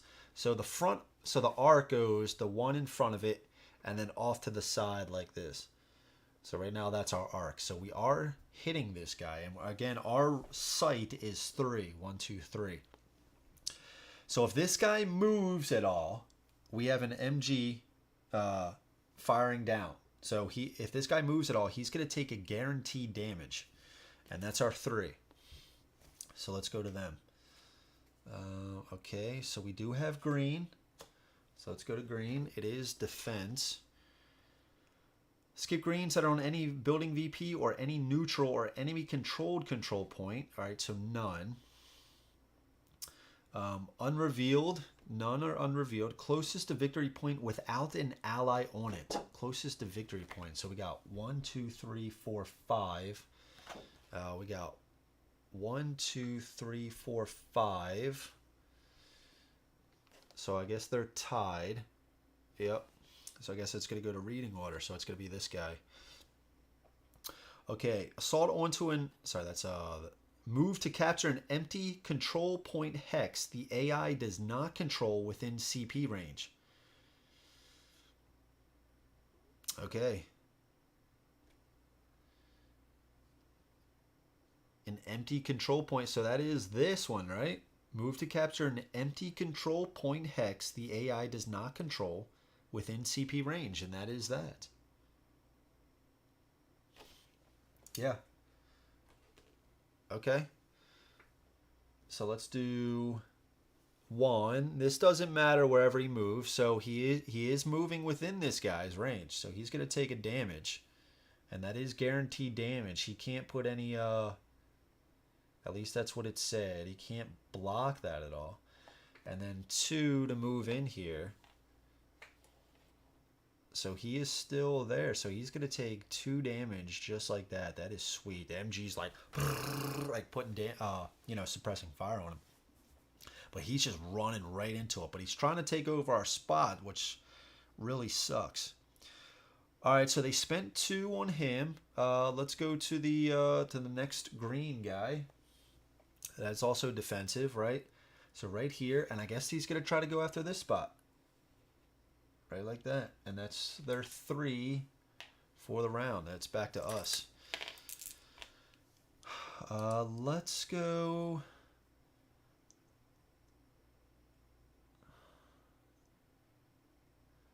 I guess with the Jeep, maybe we can go here.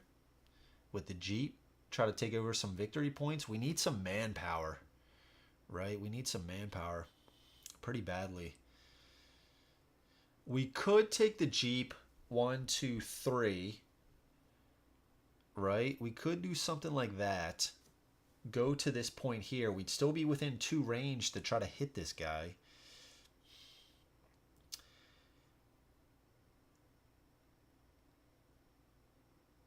We could do something like that.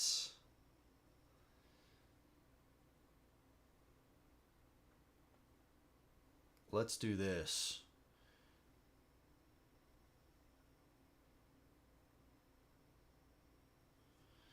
Should I spend 1 to load up? 2 to unload? 3, 4? Yeah, that might be a cool play. That might be a cool play. So let's spend 1 on this guy to load up, right? We're inside of this Jeep. We'll spend another 1 to unload. This is outside of the range. We're no longer being pinned. And then for 3, we're going to move into here. The Jeep can't be pinned like that. It's only at the start of the damage phase, but still. And that's our 3 for the round. Let's go to the next one. All right, so we got greens. Oh, we also have yellow. Oh, did I miss yellow first? Oh, sorry, I just looked at the other one. Let's shuffle that quick. All right, so we do have a yellow. We got a light infantry vehicle. So it is a yellow control point. Skip yellows, okay. Don't need to worry about that. Yep, there's only 1 yellow. Assault onto an AI ally non-building. VP within CP range. The enemy player has a unit on, so he's going to try to assault and come after us. If there are none, move or assault to capture the nearest non-building control point the AI does not control and has no ally on it. Oh, they actually spawn with a speed die. So I think he's actually going to go after that one. He's going to spend 1 for the free movement. Yeah, so I think he's going to do that. So he's going to spend his 1 free movement, 1, and then 1, 2, yeah, right here, 1, 2, 3. Sorry, I got a little confused. I think I put him at the wrong spot. So that was his 3. Okay. All right, back to us.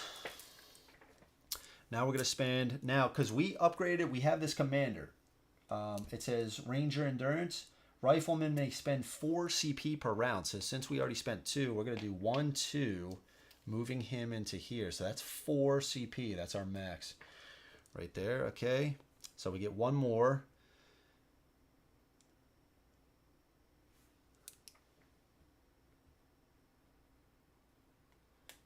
Now here's the thing. Do we want to try to come back here with the Jeep?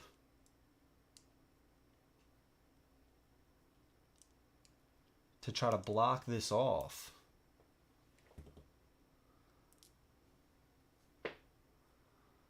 What's his distance? 3, 1, 2.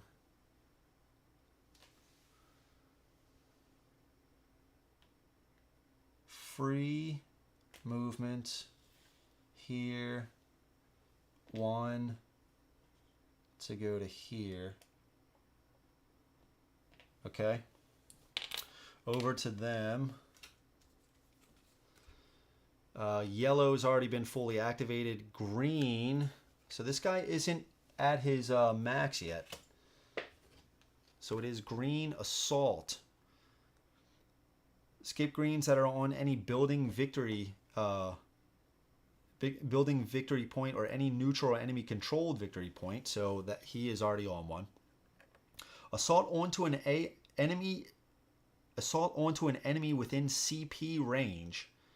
If there are none, move to being at unit's max range using target. Okay, so I guess he can assault.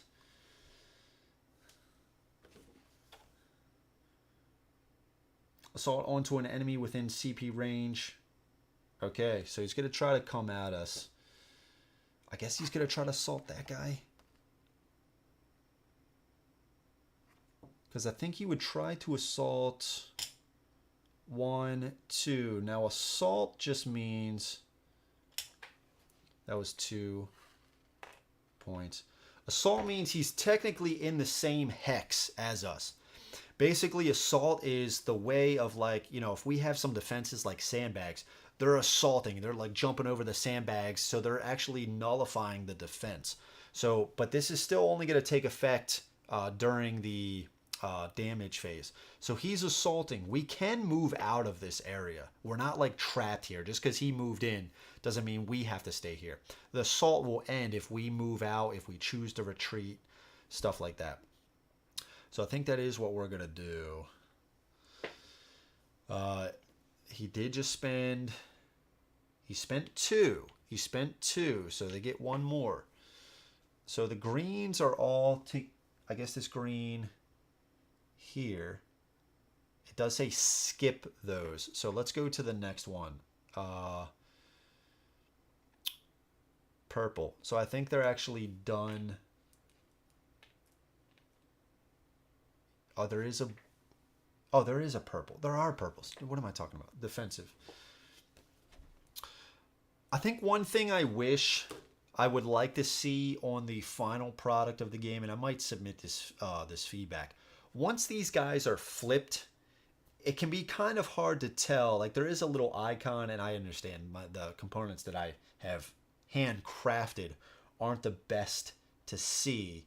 But I would like to see like this green symbol be more pronounced so you can easily distinguish after they're flipped over that this is an infantry guy, or like this be a bigger purple, like somehow to let you know green, purple, blue once they're flipped. I would like to see them do that. Okay, so we're going to purple, right? And then we're going to go to skip purples. Okay, don't need to worry about that. There are two. Closest to victory point without an ally on it. So that is this one. Move to capture an empty control point hex the AI does not control within CP range. But he moved two there, so he's only going to spend one to come over to here. So he's going to do that. Okay, so back to us. Now what do we got? So we could move in with the Jeep now, or we could stay here with the Jeep to capture this. Or we could also do 1, 2, 3, moving back here. Ooh, I think we do that. But we already control that, right? We already control that. So if that's the case, maybe we spend 1 to go over to here. And that way we can be within range of both of these guys just in case we decide to put some pressure on. Maybe we take... No, we don't want to move the Jeep, right? We established we don't want to move the Jeep. Let's move this out. This guy is technically in this spot. No longer assaulting. No longer assaulting. We can't move anymore with him. I would probably like to move him up and get him over, but it's okay. It's okay. We could also do something with the Jeep now because we control that, right? We're going to control that. I think we're good. I think we're just going to call it here. I think we're going to call it here. Oh, we got this Jeep here. Of course. Man, I totally forgot about this guy. So we're going to spend his free movement up here. And we're going to do 1 to come up here. And we'll just do 2 to come here. We'll do that. All right. So we got this guy kind of surrounded a little bit, right? Okay. Let's go to damage phase. Let's go to damage phase. Okay. So let's assign damage. This guy has 3 sights, so he is going to apply 1 to the Jeep. He's going to apply 1 to the Jeep. Our Jeep here cannot hit anybody. Right here, we're going to assign from our mortar team. It's going to do an HE damage. Our Willie's Jeep right here is going to deal 1 anti-infantry damage. This guy can only hit him. He's 2 away. Anti-infantry damage. So we could potentially take him. Oh, yeah, we are going to kill him right here. Okay. It is the damage phase, so we get a free XP. Now, this guy, he is dealing... He's dealing anti-infantry. So he can hit him or him. And I think he's going to try to hit him. Oh, we also do have this upgrade. Ooh, yeah, can't forget about that. Wait, so we did 1 from the Jeep, 1 HE from the machine gun. Oh, sorry, it is a machine gun, sorry. So it's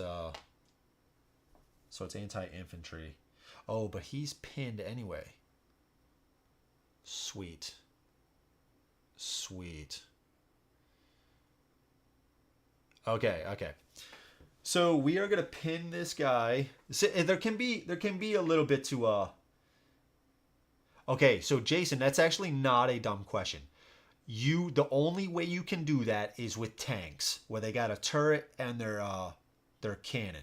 You know, that's the or their you know what I mean, their main gun. That's the only way. So you could split damage like doing armor piercing to another tank or light infantry, or not light infantry, a light unit, and then you could put some anti-infantry damage on somebody else. But so some tanks though, they might have their front firing arc. So again, the arcs work. If we're on this tile, it goes into the front and then it goes like off to the sides here. So as long as you got that tank facing that way, but sometimes the turrets can hit all around you. So there's like different symbols on there. That's where the game comes in. Like you're gonna have to learn different symbols. Like we can see this symbol right here with the arrow over it means we do HE damage, but also that means we don't need line of sight. So as long as we have somebody spotting, we can have our mortar team back here and fire over top of the building as long as we have a guy within 2 distance away. So there's just like different things like that. So the symbols that we're looking for, you can see this symbol right here. It's slightly different than this arrow. This just means it's like a turreting effect. We don't need an arc for any of this. And you can tell they actually changed it. Like you can see the difference. This is the first edition. So you can see they actually added for the Sherman. They kept most of it, but you can see this is the front arc. So you would need an arc for the anti-infantry. But it did 2 armor piercing. So it was a little bit better against heavy units and tanks compared to the new version, which is a little bit better right out of the gate against infantry and not as good against heavier units. But then you can get the upgrade for 3 munitions to do a little bit better. So it looks like altogether with all the upgrades, it's exactly the same. They just changed it right out of the gate. Yeah, and I'm telling you what, Jason, like it looks like a decent amount, but once you look at it, it's super easy, dude. This is just what they get out of the gate. The bottom over here on the left-hand side is what you can use experience for, those upgrades. And over here is just munitions. And so it gets really simple. Brad, what's up, dude? Thank you so much for stopping by, man. Really appreciate it. How you doing, man? This is a good one. This is a good one. All right, so let's not lose focus here. So I'm gonna forget where we are. So this MG42, he can't pin down the light vehicles, but he is gonna do 1 anti-infantry. We have this guy pinned down, and we were gonna put a symbol. So this guy is pinned down, which means he can't capture, he can't put on any kind of damage or anything like that. So on this guy, the Jeep is going to do 1 anti-infantry. The MG, the 50 cal is going to do 1 anti-infantry. And this guy right here is going to do 1 anti-infantry.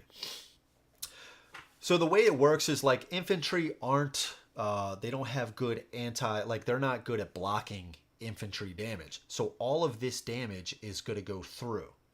If we put another type of damage that they, and we can see here, so if we were attacking infantry with an armor piercing, then they could roll a defensive die to try to block some of that damage. So that's the only, so all these shields, if you look, that's when you can roll a defensive die. Now our commander said for the AI that our 2 starting green units came in with a defense. So we are going to roll a defensive die. It's just like a little unique thing to some of those. So we got these 3 guys. We don't have a Sherman tank yet. That would be sweet. We got to decide what we're going to do with this guy. Now this guy can load. They're going to do 1 anti-infantry usually, but we upgraded them. So they're going to deal 2 anti-infantry. But I think with the Jeep, but the Jeep is dealing 2, so the Jeep is going to be able to take him out. Because the Jeep is dealing an anti-infantry and we upgraded him, so he's only going to be able to block 1, and he's only got 1 health. So I guess for now we just load up this using this guy at this guy just to make sure.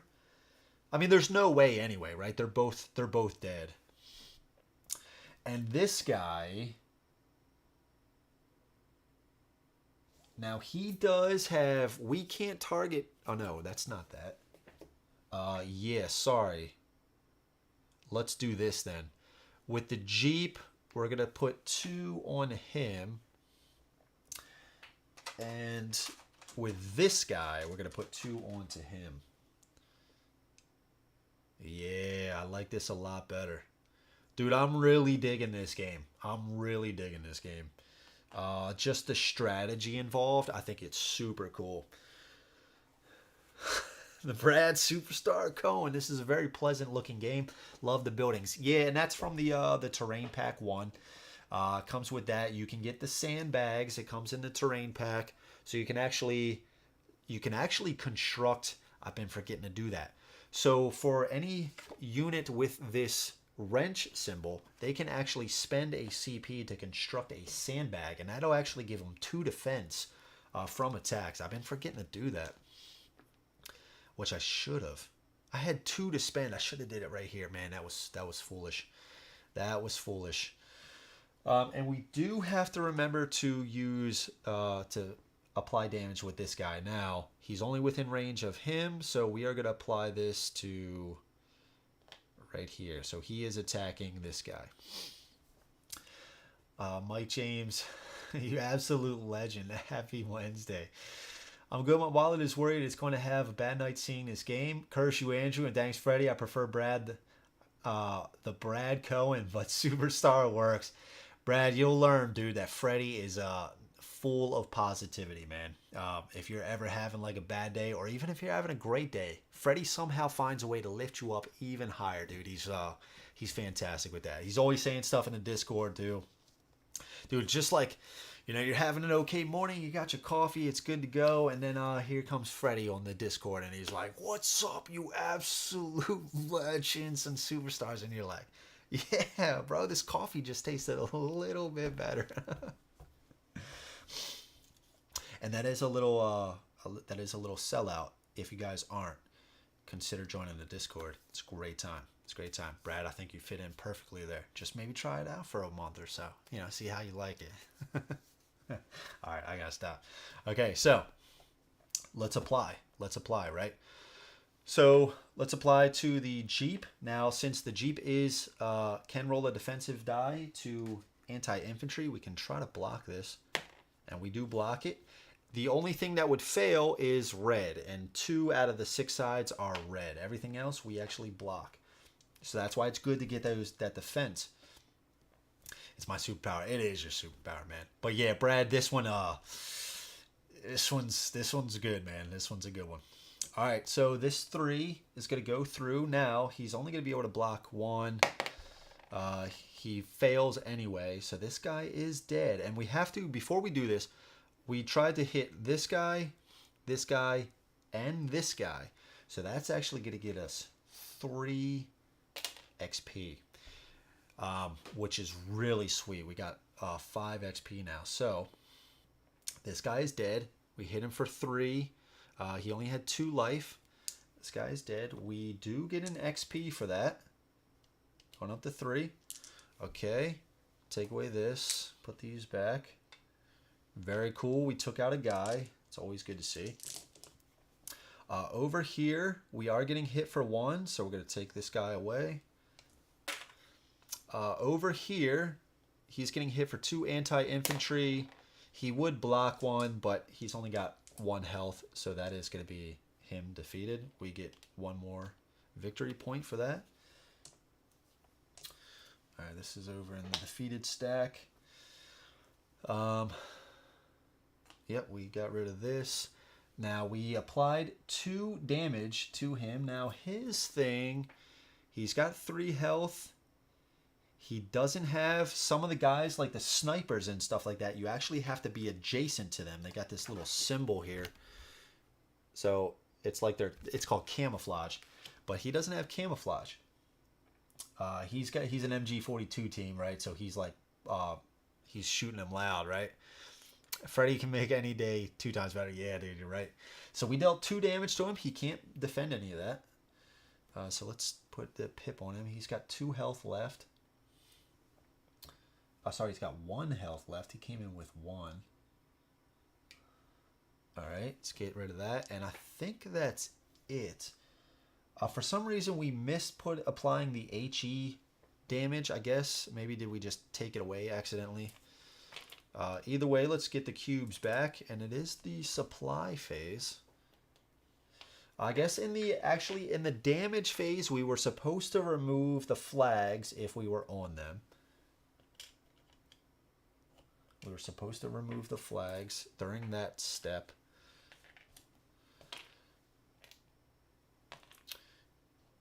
Okay, let's take all these back. And then let's go to the supply phase. Oh, shit. I think I missed. Did I apply all of their... Oh, shit. Did I miss... I might have... Did I miss applying some of their CP? Oh, that doesn't feel good. I think I might have missed applying some of their CP. I apologize if I did. Crap, because like this guy could have came out. Oh, I got to roll for him anyway. He's dealing 1. I got to see if he blocks it. He does block it. I think, did I already do that? I might have missed. Oh, that kind of sucks, dude. That kind of sucks. I don't know. I forgot. I forgot if I did. Oh, I forgot if I did. Well. Okay. Well, I mean, it is what it is right now. Well, I added Zaya. Yeah, Brad was telling me about he picked up, it was lockdown, right? Wasn't it? His wife did this cool like fake what was it? Like a raffle at his local game store, and they acted like Brad won a copy of Nemesis. Super cool, dude. That's so awesome, dude. All right, so the Jeep can control. The Jeep can control these points, indicated by this little symbol right here, which means he can capture points like that. So we actually did take over this as well. Took over this by Willie's Jeep. We secured this. We didn't let them take it. Rufus, what's up, man? Well, I added Zion now Nemesis because your playthroughs, so we'll see if this adds to the streak. And the Freddy positivity sounds like a great perk for joining the Discord. Yeah, man. Yeah, it's always cool having Freddy pop up and stuff. What's up, Rufus? How's it going, man? Most of these guys are on there. Jason's on there. Freddy's on there. Rufus is on there. I know Mike's in the back. I haven't seen Nate. I wonder about Nate. But yeah, a lot of these guys are. Steven. Okay. All right. So we got this. So let's adjust. Yeah, dude, I'm a little salty if we forgot to apply some of their CP. Because they had units left.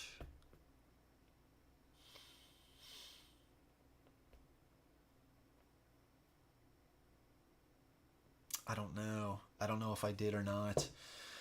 Okay, either way, let's adjust ours, right? We took over this manpower. That's 4. We took over 2 more victory points. 1, 2. Did we take over anything else? I don't think we did. So if we count them up, we start at 1. So let's look at manpower. 1, 2, 3. So yep, we start at 1. We should be at 4. Victory points. We start at 0. So 1, 2, 3. We are at 3. Fuel. 1. 1. Oh yeah, we're at 2. And then munitions. 1, 2. So we should be at 3. Yep. Okay. Join us, bird. Okay, so let's adjust our piles up here. So we get 4. 3 going up to 4. We're at 2 fuel, so we're going to go up to 4. And then victory points, we're going to go up 3. 1, 2, 3 to 7. We're going to go to 7. Okay. Okay. Yeah, it is a good Discord perk.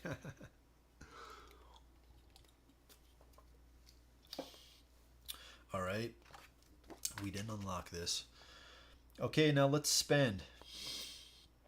And you know what we didn't do? We didn't heal these guys up. We're not going to do that, though. Yeah, we're not going to do that. Maybe that can be like a little balance because we missed. I don't know. I don't know if we missed this or not. I don't know if we missed this or not. Either way. Okay. All right. Let's buy some stuff. We still don't have much, but let's get it maybe another unit just so we can see. Let's also look at their starting stuff. So we get one light vehicle. It's gonna start at 1 since that's already occupied. It's gonna start at 2. Man, I'm kind of salty about that. I'm kind of salty. And then we get another green depending on their victory points. So it's gonna be 2. We're actually going to, of course, I didn't put out a number 4 because I thought 3 was going to be the max. Let's pull it up just to see. So 4, we'll put 1 at 3 up here, and then 4 is going to be 2 spaces away from number 1. So I guess that's going to be right here. Okay. Base Nemesis. Oh, okay. It was definitely very sweet of her. I may have seen through a ruse because we were playing Veiled Fate, and I was suspicious of everyone at that moment. There you go, dude. There you go. Yeah.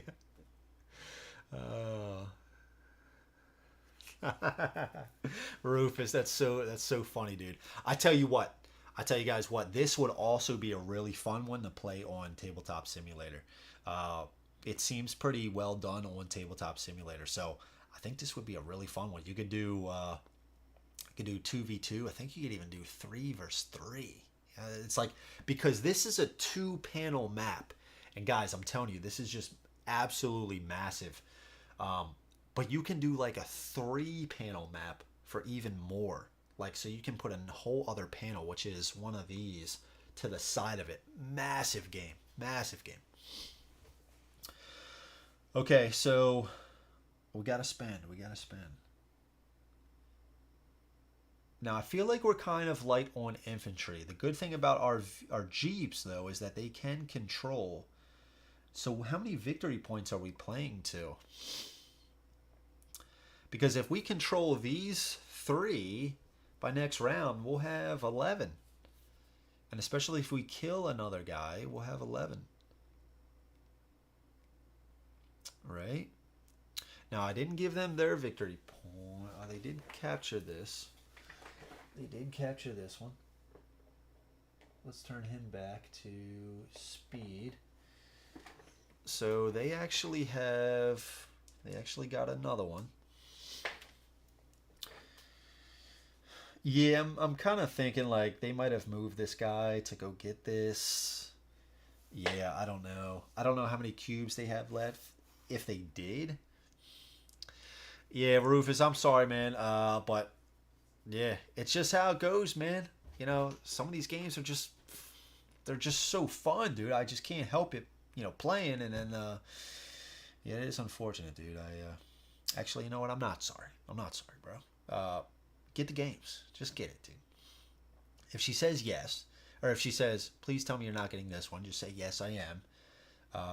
You're going to love this one too, right? And then Mike's advice is to also give tacos as well. So you're good, man. You're good. I wouldn't stress about it at all. Just do it. Just get it. You'll regret it if you don't. No, I'm just kidding, man. I'm just kidding. You don't need every single one. Okay. All right. So what are we buying? Let's focus a little bit. So we have 4 manpower, 4 munitions, 4 fuel. We could get a Greyhound just to show you guys. Yeah, let's do that. So 1, 2, 3, cost 2 fuel, 1, 2. We're going to get a Greyhound out here. Get a good old Greyhound. There you go. It does come with a speed die, which is always nice. Now, what do we want to reinforce? If we start here, speed 1, 2, 3, get right up here in the action.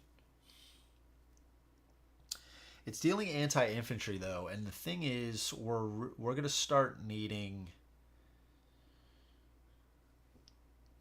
We're going to start needing armor piercing.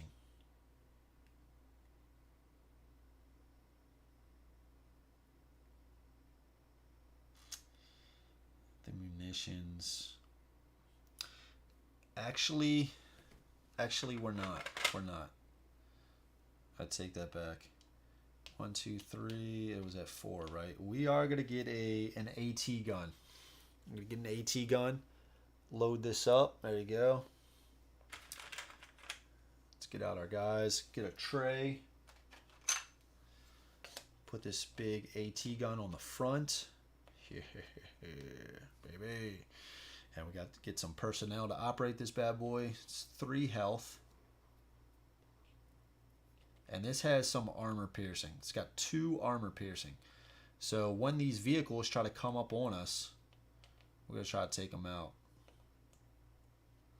And this one is just like... Oh, is it the wheels kind of messing with us?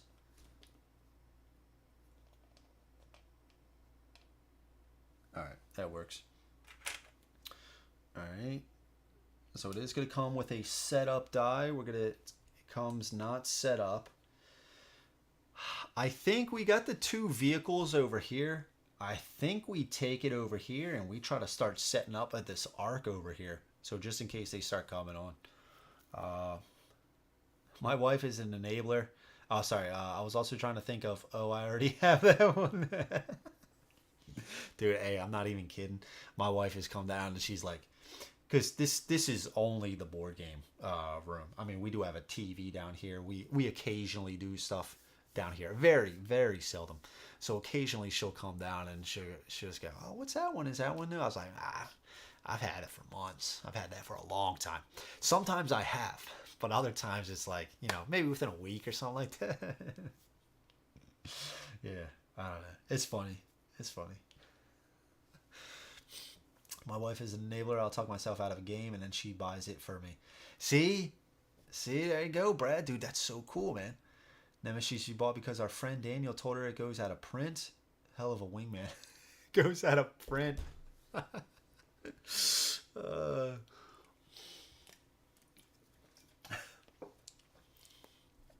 that's good.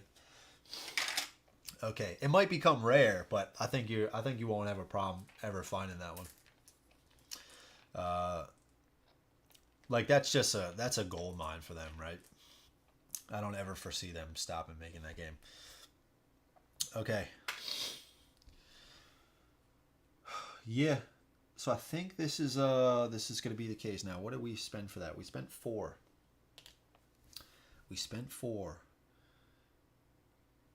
Should we upgrade anything for it? We could spend 2 XP. Oh, we could deal some serious damage here. We could do some serious damage. Let's do... Should we beef that guy up a little bit? Maybe we should. It's got 4 range.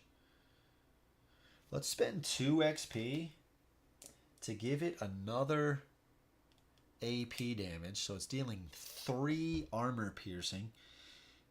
And that was 2 XP. And we could just have some fun just to show off some different stuff. We could also give him camouflage. So he's like hiding in a bush.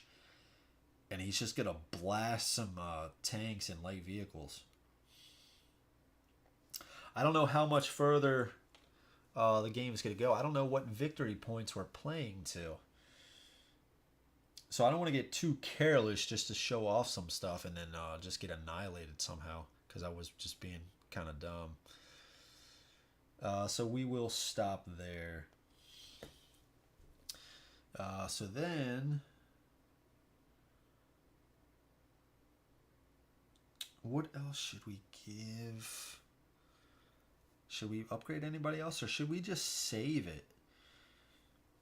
We could give a rifleman an AP. I think it's okay for now. Yeah, I think it's okay. Let's save the rest of it. Okay, so it's gonna go back to the maneuver phase. All right, so let's rock and roll. So I think right off the bat, I guess we can only do 1, 2. We're not even going to be able to set them up.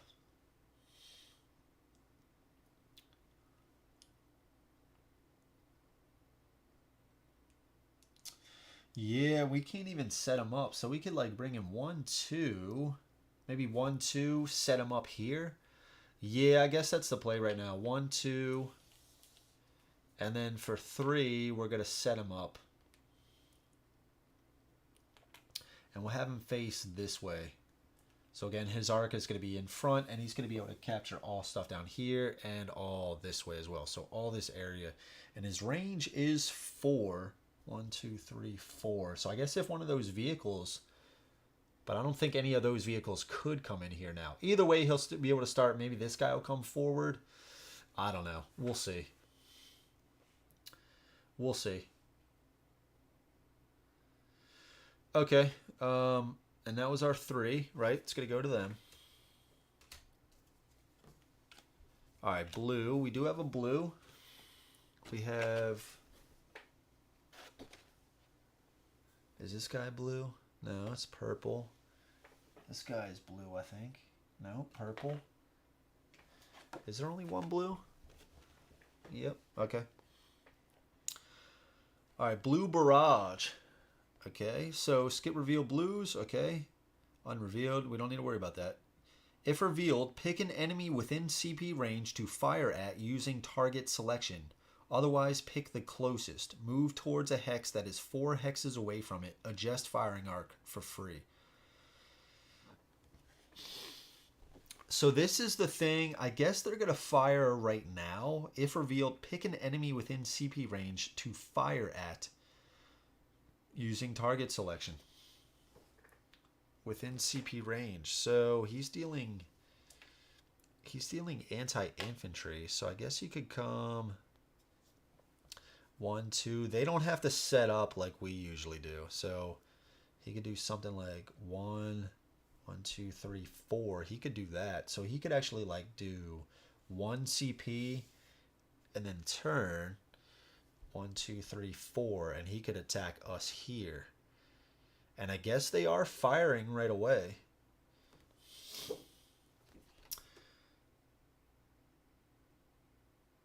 Move towards a hex.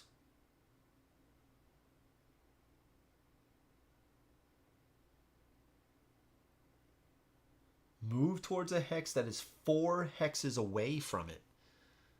But his range is 3. I don't understand. If revealed, pick an enemy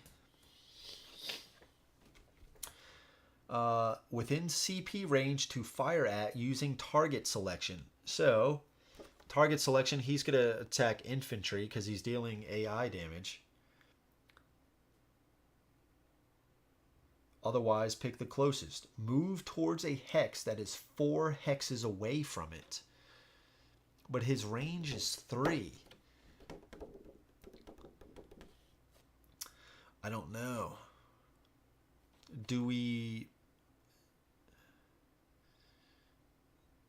be safe and should we be safe and maybe go here just to be 1, 2, 3?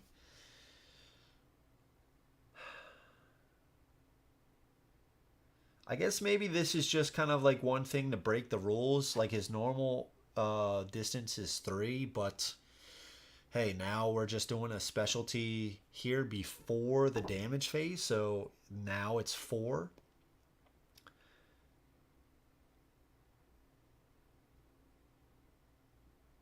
But also it says, like, I'm a little confused about this one. So it says,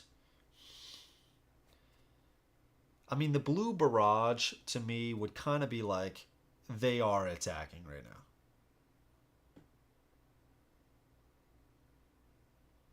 If revealed, pick an enemy within CP range. So again, it's just within their 3 CP range. So any amount of spaces they can move. So they can move 3 spaces. So as long as they could spend 3 spaces to get to that enemy. Move, if revealed, pick an enemy within CP range to fire at using target selection. Otherwise, pick the closest. Does Does that mean he's going to fire this time? I think so. But his range is 3. So then it says move towards a hex that is 4 hexes away from it, adjusting firing arc for free. Firing arc priorities. I guess he's just going to move. I guess it is just a specialty thing. So he is just going to do 1, 2, 3, 4. He can hit that guy. So he's dealing 1 AI damage. So I guess we're just going to take 1. I guess. All right, let's go to the next one. We got a purple defensive. So we have a purple.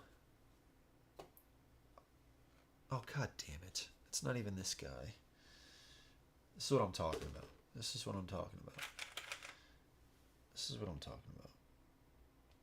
Blue is here. This isn't blue. Blue is here. All that nonsense for this. So I guess I'd be able to do 1, 2, 3, 4, like even that. And they do have 4 away, right? They do have 4 away. This is one of those things. I'm still kind of learning this sort of stuff. I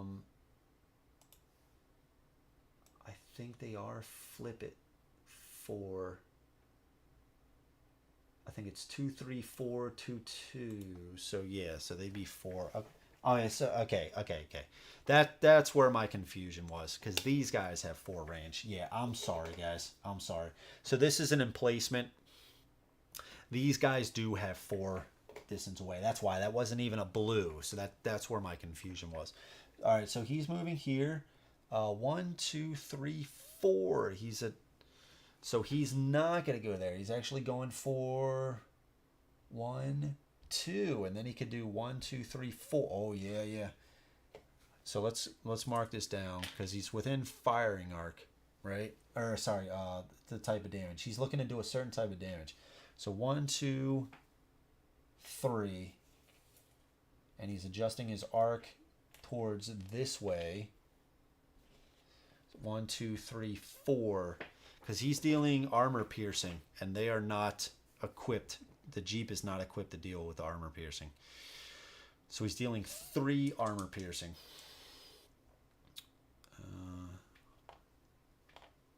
And the Jeep is not able to roll any. He doesn't have any defense, so he has been taken out. That is going to give the AI 1. We lost Willie's Jeep. Okay. So that was their 3 that they spent. Back over to us.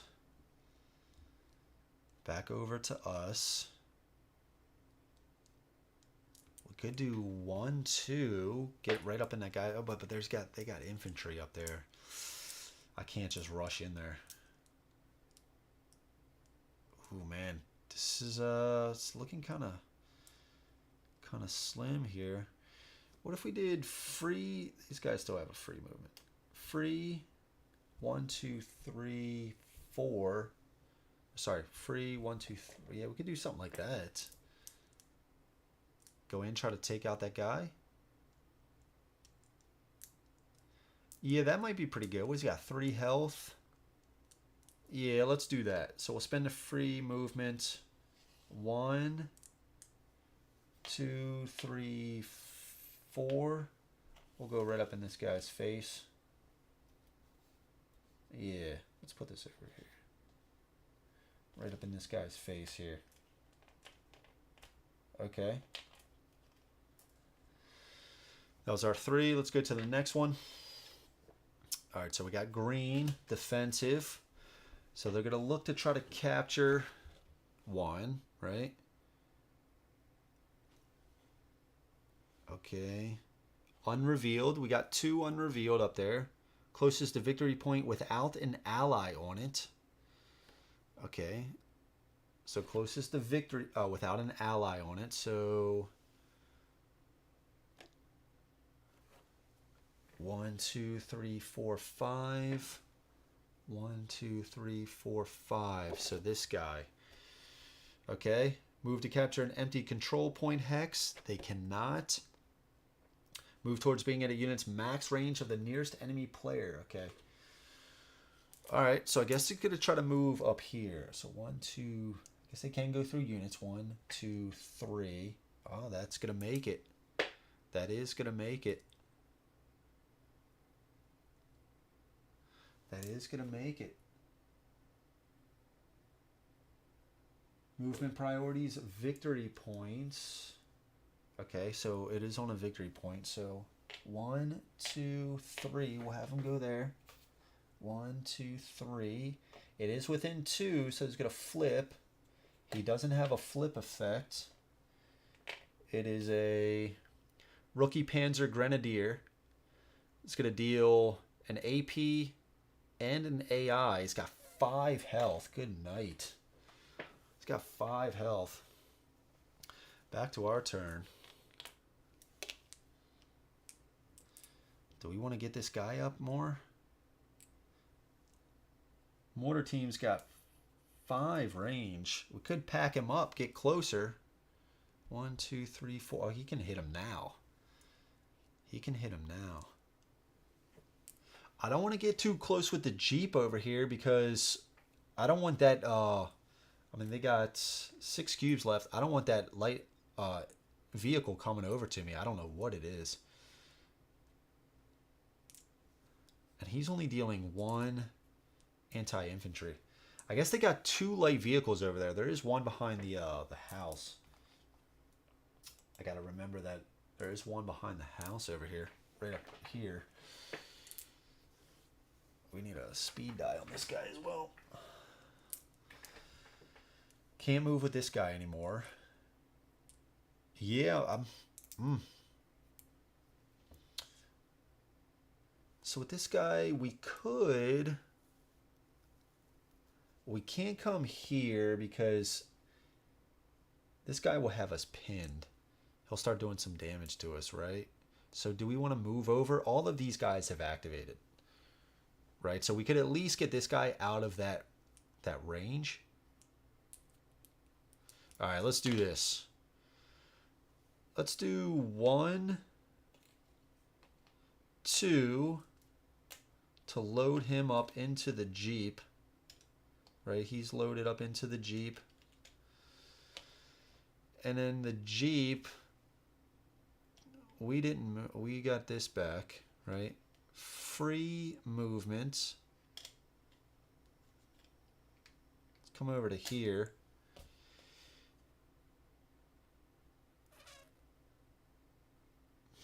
And he does have a pin, but he can't pin us when we're in the vehicle. Or, sorry, not pin, but, God, what do you, overkill.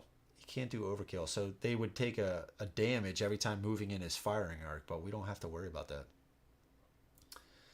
And maybe we just spend 3 cubes head. I'm wondering how. Let's spend 1 on the Jeep to go over to here. 1 on the Jeep to go over here. That's our 3. All right, see what he's got. We got blue barrage. Already went, so there's no more blues. So we got purple defensive. So there is a purple over here. Okay, unrevealed closest to victory point without an ally on it. So that is this one. Okay, move to capture an empty control point hex the AI does not control within CP range. Okay, so that's easy enough. 1. So right here, let's adjust his firing arc for free. Let's be smart with them. All right, so we did. I guess let's go to the next purple. I'm pretty sure we would just go to the other purple. So we could actually go to here, right?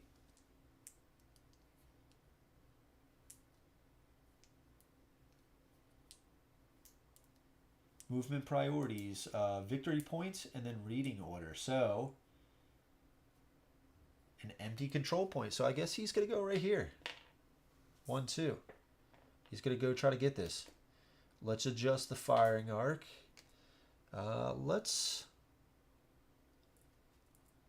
He can see, so let's actually try to be smart with this.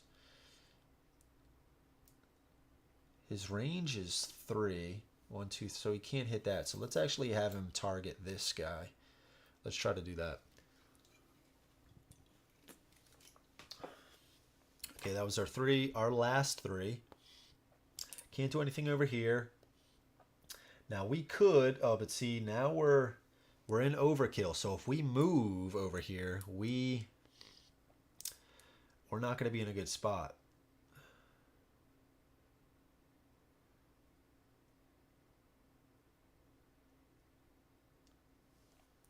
But now he's within range, so that's good. So I could hop out with the infantry to take over this spot. I could do something like that. Both of these guys are dealing 2 anti-infantry. So I'm hoping with this guy and one of these guys, I'll be able to take him out. He's only got 1 health. Yeah, okay. So let's spend 1 to move the infantry out. Like that. And we will do... I don't want to move this guy too much. I'm going to move him up here. The Jeep. And we have 1 more. We have 1 more.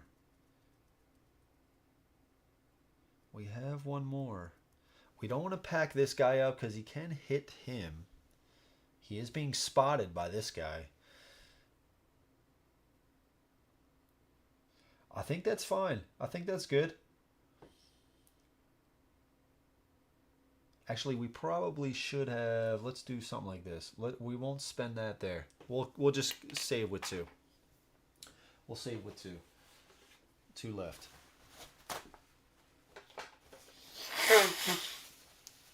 Oh, you know what? Don't be a fool. So let's build some sandbags. We can activate again with these guys because, again, our infantry can activate with 4 CP. So let's build a sandbag. Let's build that here. We can move this if we need to. So let's build that facing this way. Okay. And then let's build a sandbag.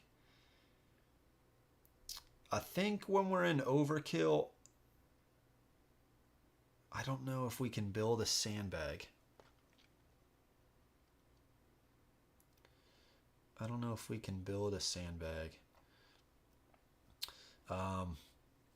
Let's just do this.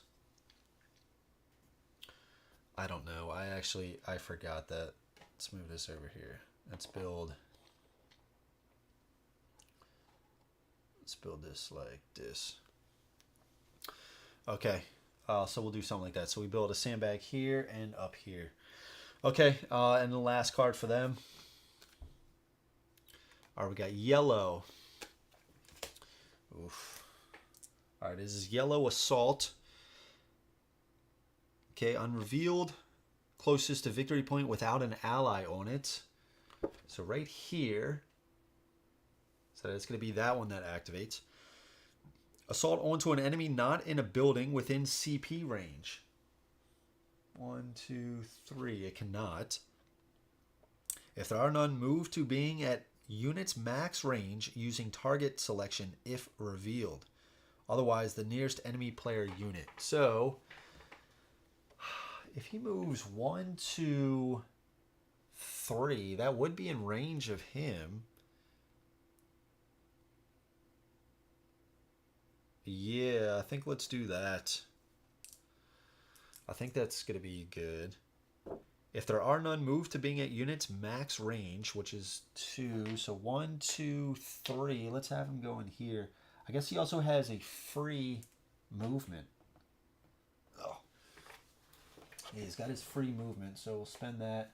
And then 1, 2, free movement 1, 2, and that's good for him.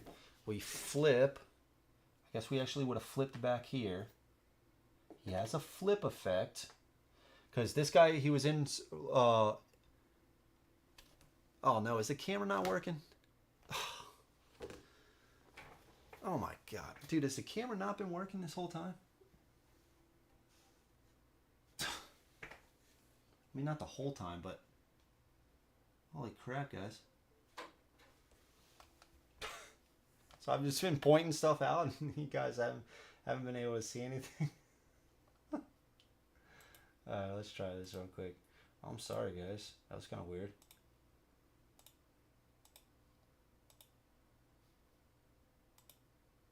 Uh-oh.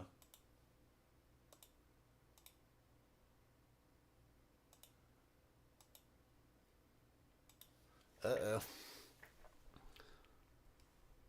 Says it's on. Uh-oh.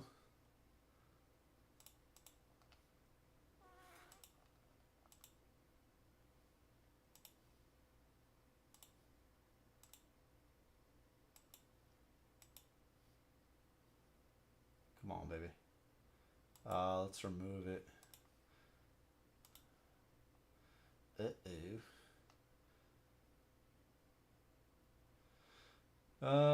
Okay, let's do this. Oh no, dude.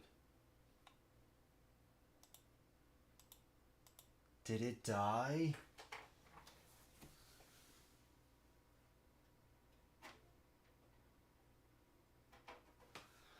Oh no, did my camera die? Did my camera die?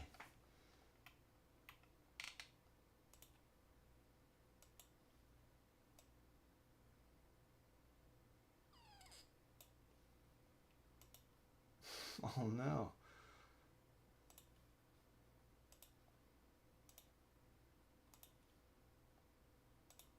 Oh.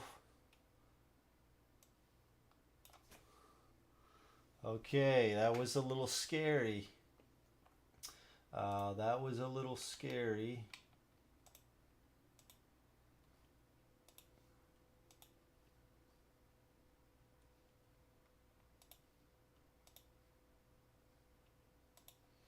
That was a little scary there. Now I just gotta adjust this like crazy. Whew. I thought it died. I might have to buy like a backup.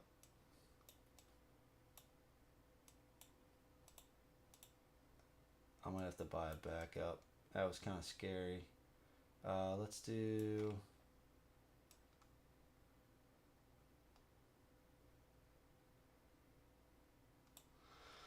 Okay. All right, we're back. Wow. Okay, guys. Sorry about that. Yeah. So we. I was doing all this stuff. Is YouTube dead too? I don't know. Okay. It looks like. All right. So we're back. We're back. So this guy came up here. He was revealed. He had a flip effect, which is spawning a an infantry. Now I don't know where that gets spawned. I don't know where that gets spawned. I don't know where that gets spawned. I don't know if I remember seeing that or not. Either way, I'm looking at this guy. I gotta shovel this up. Sorry, I'm trying to think. I'm getting confused. Plus, with the whole camera, threw me off a little bit. I hope that wasn't going on for too long. Let's see. Let me try to refresh YouTube. Oh yeah, I got you. I got you. There we go. Okay. I don't know where they spawn.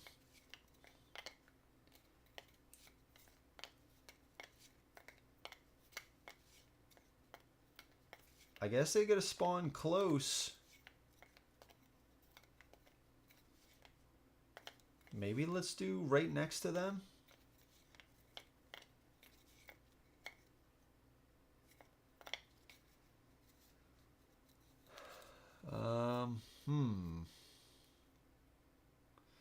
let's do right here. Let's try to get right next to him. So that actually is going to flip too, because it's going to be a review. It's going to be within line of, yeah. So we'll do it like that. But then they'll also one.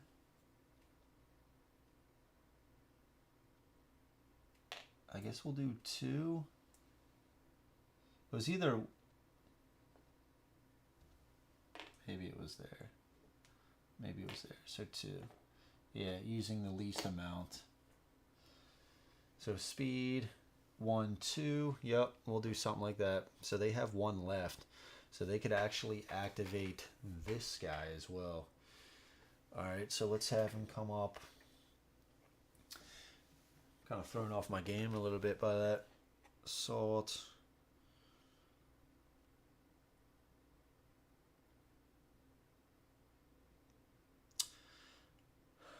Units max range if revealed, otherwise, okay.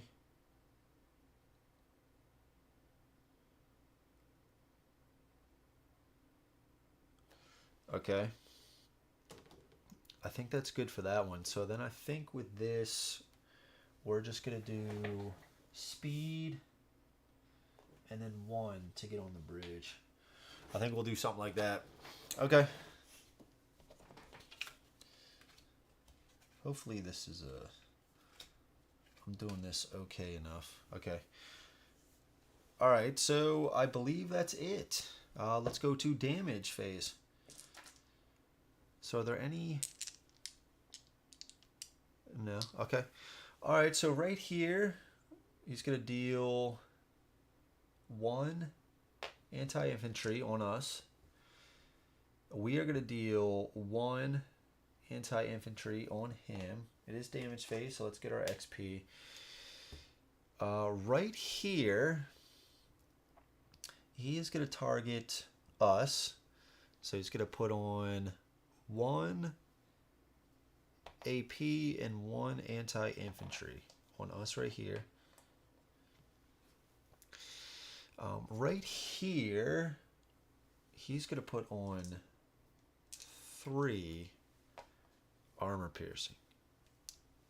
1, 2, and 3. Oof. Because he can't target this guy, so he's got 4 firing arc. 1, 2. Yep. With our, why was I thinking that was a mortar? Our mortar guy was taken out.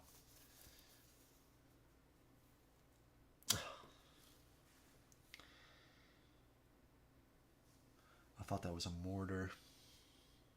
I would have turned him to face this guy. It's a 50 cal. It's a 50 cal. So we don't hit anything with him. God, that sucks, dude. I forgot. I forgot that wasn't a mortar anymore. I thought it was. But our mortar got taken out pretty early on. Okay, either way. Let's go to this guy. This guy's facing over here. Oh, he's really getting damaged. So he's going to put on another anti-infantry. That guy's getting lit up. And it does say to not over-apply damage. The only thing is, in this case, the firing arc is not going to be able to hit us. So it's only going to be able to hit him. We can't reach him over here, and he can't because of blocking the line of sight. So it's just kind of one of those things. And he's actually set up. His firing arc is this way, or else he'd try to shoot over here. We have an armor piercing over here, which we have 4 range. 1, 2, 3, 4. We're just out of range of the tank, so I guess we're going to place it on him right there. With Willie's Jeep, we're going to place it right here. He's going to put 2 anti-infantry on him with the Jeep.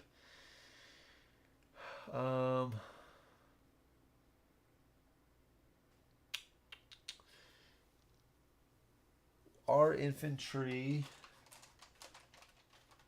we're going to put damage on, we're going to deal 2 anti-infantry. And clearly, we're going to try to target the Grenadier here. Now the Grenadier is going to target us right here. He's dealing 1. And the tank, sorry, the light, it is a veteran Kubelwagen transport. 2 range, it has 2 health. It's dealing 1 anti-infantry. And that's going to go on. That's going to go on our infantry here as well. Okay, I think that's good. I think that's good. I think that's good. We got these guys. We didn't apply this guy. We didn't apply this guy. Oh, he's being pinned.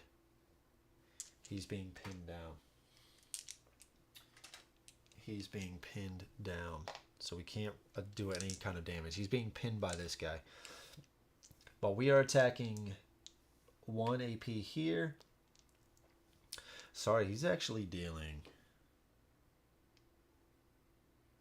Oh, shoot. He's actually dealing 3, 4, because we... Or, sorry. He's dealing this much because we upgraded him. He starts with 2 armor-piercing damage, and we upgraded him to deal 3. So he's actually dealing 3 to this guy. The Jeep is dealing 2 anti-infantry here. Machine gun here isn't doing anything. Over here, this Grenadier is going for us, and the transport is going for us as well.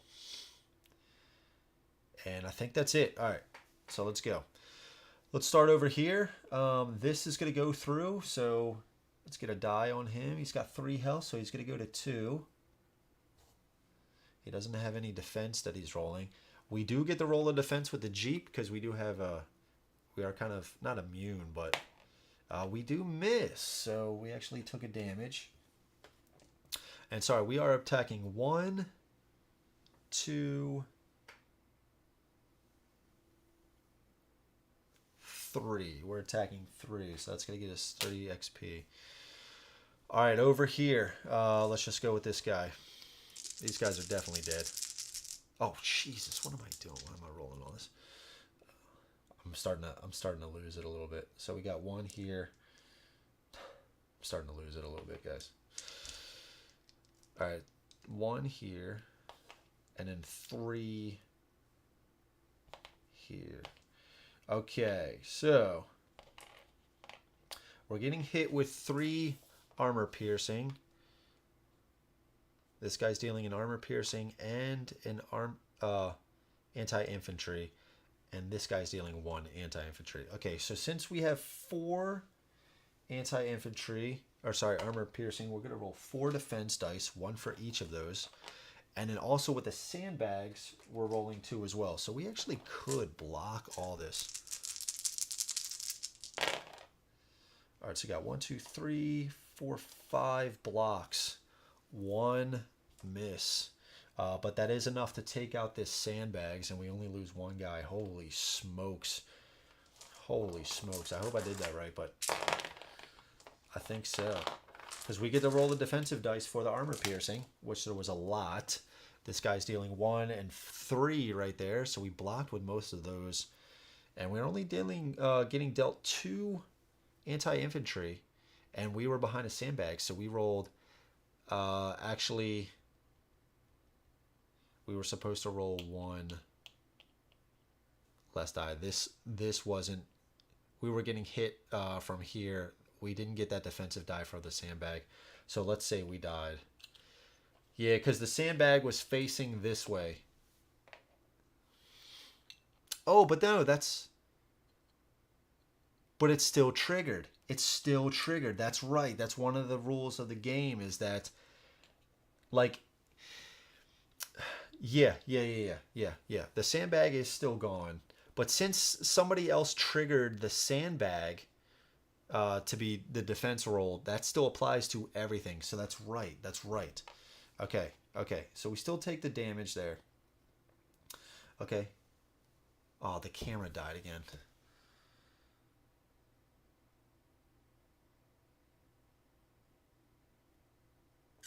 camera died again. Yeah, that's not good. That's not good. Yeah, it is. It is. Okay. Okay. Hold on. Yeah, I'm kind of concerned about this now. I don't know what the problem is. I mean, it's saying it's offline there. Ooh, I don't know, guys.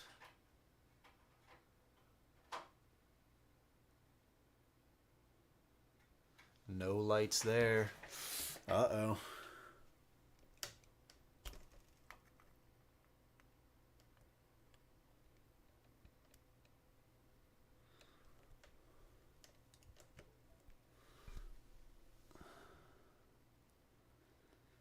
I heard the noise.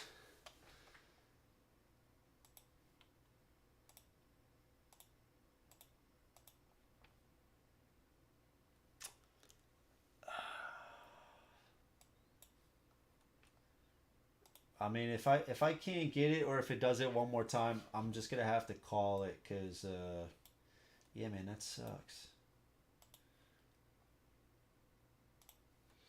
That sucks, man. Let's see.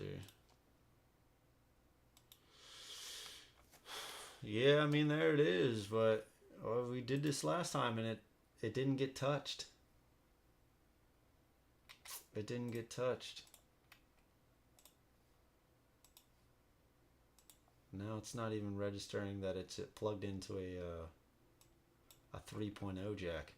So it's going to look a little, you're going to see even more. It's so weird. Yeah, I don't know. I don't know. I guess we'll just try to make do. Well, if this is the case, maybe we just then go to 10. It'd be 3 hours. I think that'd be fine. Yeah, we'll just go to 10 victory points, which is probably going to be, this is probably going to be the last battle then. I don't want to keep going and then I have it just keep, you know, glitching out. So we blocked with the sandbags up here, okay? We blocked with the sandbags. We have one guy left. Sandbags got destroyed. Let's go over to here. Let's roll for this. Well, not roll for this guy, but this guy gets to roll 3 defensive dice. I mean, he's getting hit for 2 anti-infantry, so he's dead anyway. And he blocked 2. So he actually got hit for 3 damage. That was enough to kill him. He only had 1 health. So we would get a victory point for that. Yeah, I don't know. That's a little scary about the camera. That's a little scary. No, it didn't get touched at all. I don't know. I don't know, man. Okay. So we took out that guy. Let's see. Where else are we getting hit? Let's roll for this. Not roll for this guy. I keep saying roll, but let's take his HP down from 4. Oh, he does get to roll a defensive dice because he is behind a yellow. He does block 1, so he only takes 1 damage. Good lord. What is going on here? It's going down to 3. He's got 4 health. And then over here,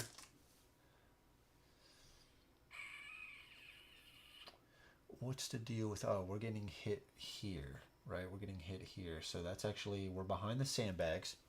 So we get to roll 2 defensive dice. Yep.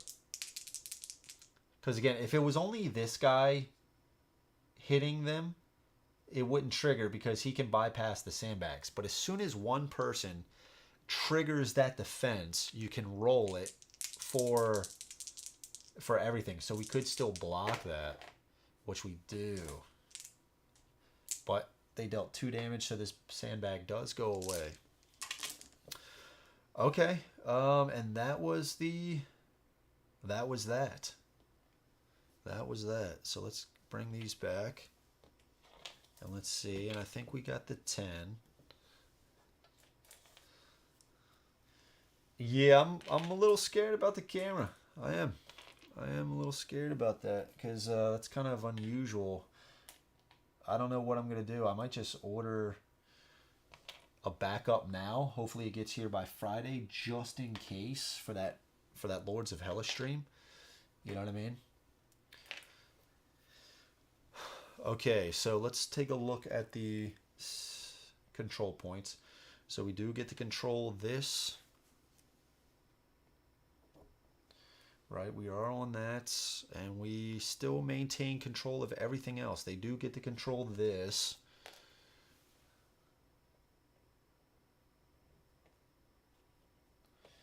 Okay, so let's add it up. We got another manpower up here, so we actually go to 5, so we could just we would stack like 2 cubes up here, right, to let us know that we're at 5 now. And I think that's it. That's all we took, right? So start at 1. 1, 2, 3, 4. Yep, we're at 5. Victory points. We didn't get anything else. So we're still at... Yeah, we start with 0. So 1, 2, 3. Fuel. 1 fuel. Yeah, our fuel has suffered this game. And munitions. 1, 2. Yep, and we're at 3. Okay, so let's go on our income. So we'll go up 5 here. We'll go up 3 to 7. And we'll go up to 6. And then here we'd go up to 1, 2 to 10. And then 11. Go up to 11. So we'll mark that with another 1 here.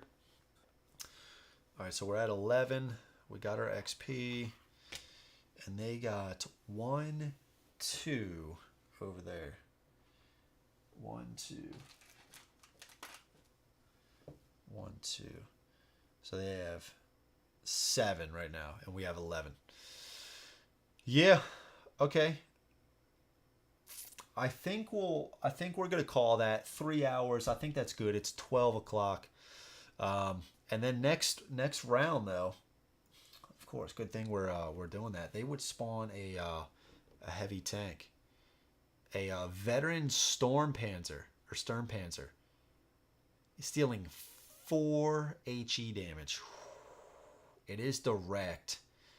6 health, 3 range. Good night, dude. That's a beast right there. So we'd have to get some what we probably would do, we'd probably pack this guy up, putting him like this, moving him 1. That would already be 2 of his activations, and then we'd probably set him up right here for his 3rd. So you can see how those guys can be kind of slow, you know what I mean, to pack him up. And then we'd adjust his firing arc maybe like this. That way we can get this way, and that would actually be... Yeah, if we did it like this, firing arc would actually cover this bridge still. So we could do something like that. Or it's like maybe some rounds it might be beneficial to like pack them up and have them available. So then we could do something like boom, boom, right? Getting up to here and then pack, like set it up. And then we could adjust, you know what I mean? Like doing something. So you can kind of see the strategy involved. It can be... Did the camera die? Okay. And then we probably get this guy up maybe, right? Get him a little bit closer. He's got 3. So again, we'd have to pack him up still. Now he does have a... We could do a speed die on him, right? So we could, for 1 XP, we could like upgrade him.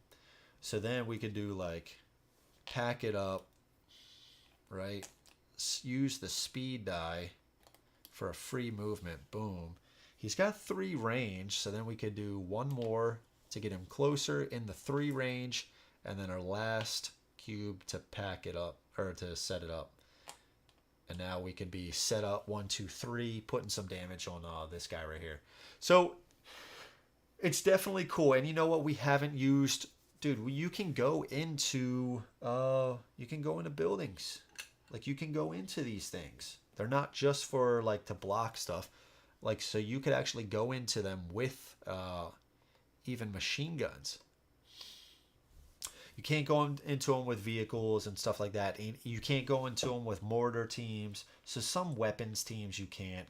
Like the AT gun, you can't go in there as well. But yeah, I honestly, dude, I've really been enjoying this for these kinds of decisions. It's so tactical.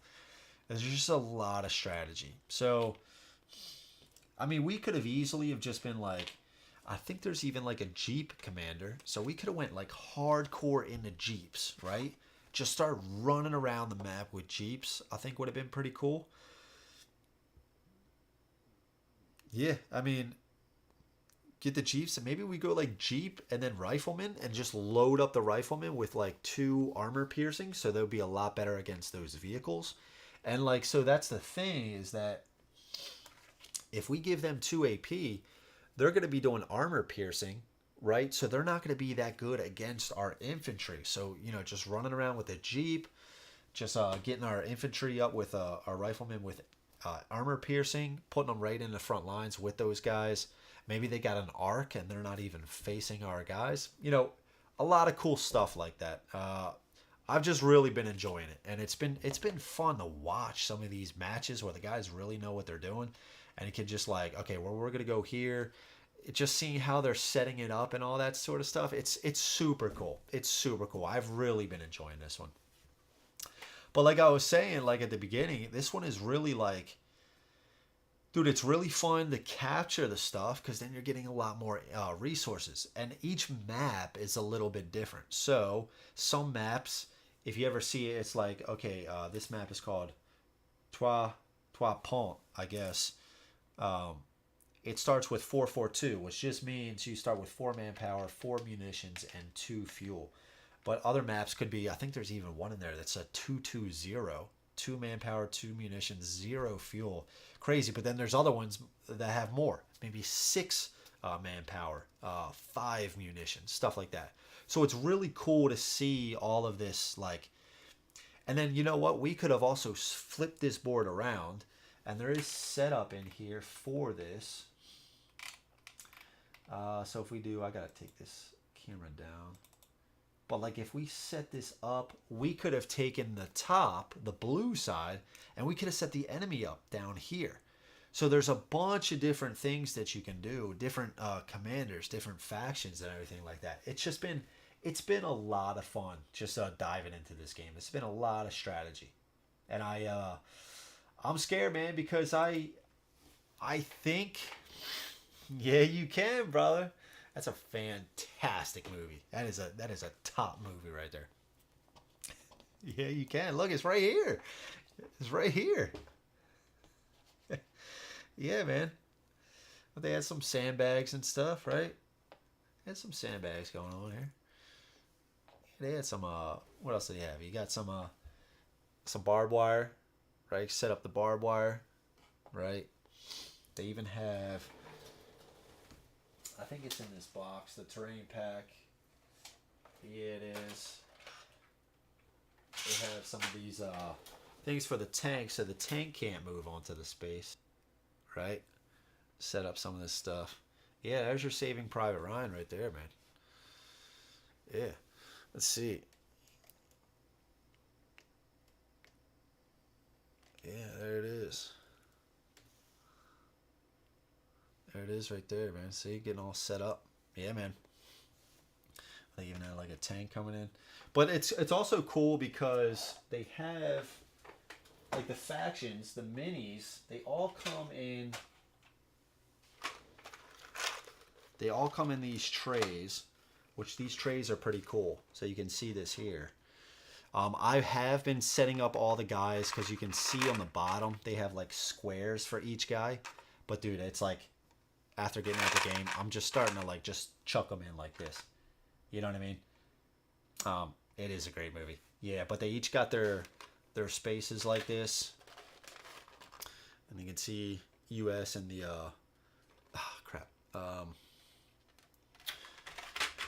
Germany. What do they call it? The oh man, I forgot the name of But yeah, and they're really cool. I mean, and then you can get up to heavy vehicles and stuff like this. But I really think, like, because they upgraded the amount of CP. So in a solo game, you always have four, at least the human player, 12 CP. In a regular game now, 15 CP. 15. So you could just have, there's just more rounds of just being like 1, 2, 3. You can activate a lot more units and stuff before it goes to, you know, the damage phase and then the supply phase and stuff like that. So I just think it's super cool. I think it really seems like they're passionate about the game, and they really took a lot of the stuff from first edition. They played a ton of games, and they made some quality of life improvements to really just make this even better. And I'm really happy with the rules so far. It's been a lot of fun. I can't imagine 9 CP. I just think it would be, yeah, it'd be a little bit slow, right? Only 3 units, 1, 2, 3. Move up a guy, boom, 1, 2, 3, move up a guy, move up a guy. That's it. And then you're already to the damage phase. So right now you can move up way more units. It just allows for a lot more strategy. I think it's really cool. Axis and allies. With the I'm trying to think of the German's name. It's the they had a name for them in there, but then you also have, I think these two are the factions in the 2-player game, 2-player core box, and then they also have a 4-player core box. And you also get the British and the Soviets. So it's just really cool. You know, they got different colors and stuff like that, and each one has its own commander and stuff. Yeah, I would like to see this a little bit different. This part's kind of annoying. Like, you can see there's a little bit of a dip right here, and then that's for the cards to go in there. And then also there's a little bit bigger of a cutout for this sheet to go here.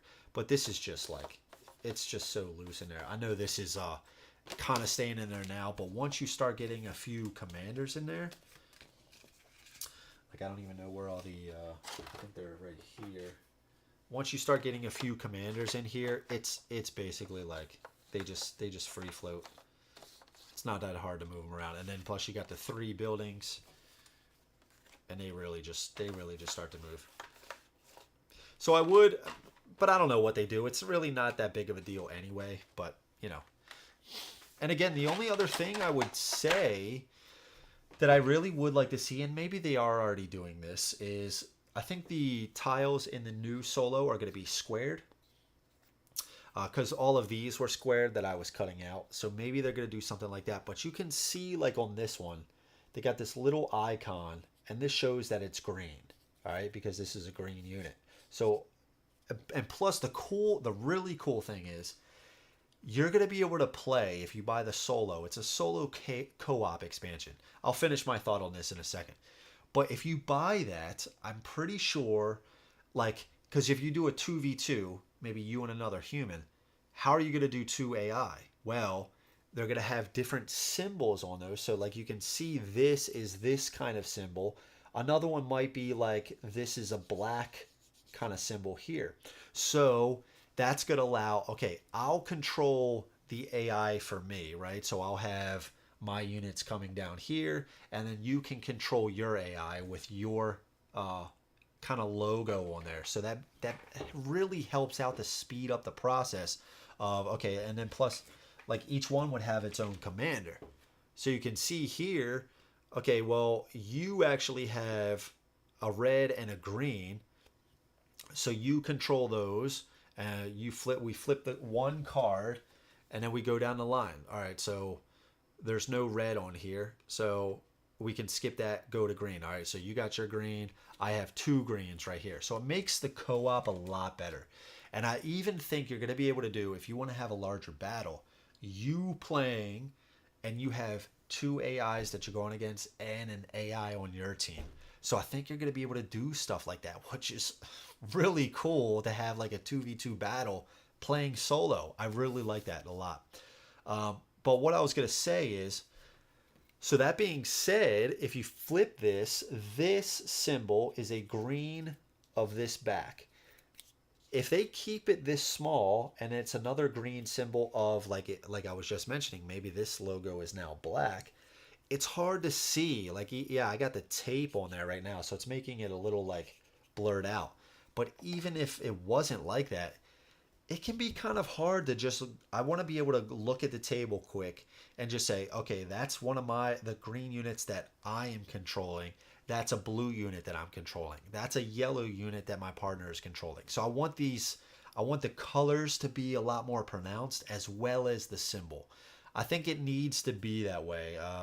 And I really hope they do it. I think I'm going to submit some feedback, but I think that definitely needs to be done, because that's one of the ways I was getting held up here. And again, take it for what it is, because I got all this like crafting stuff over it. But I was starting to control this guy on a blue command when this was purple.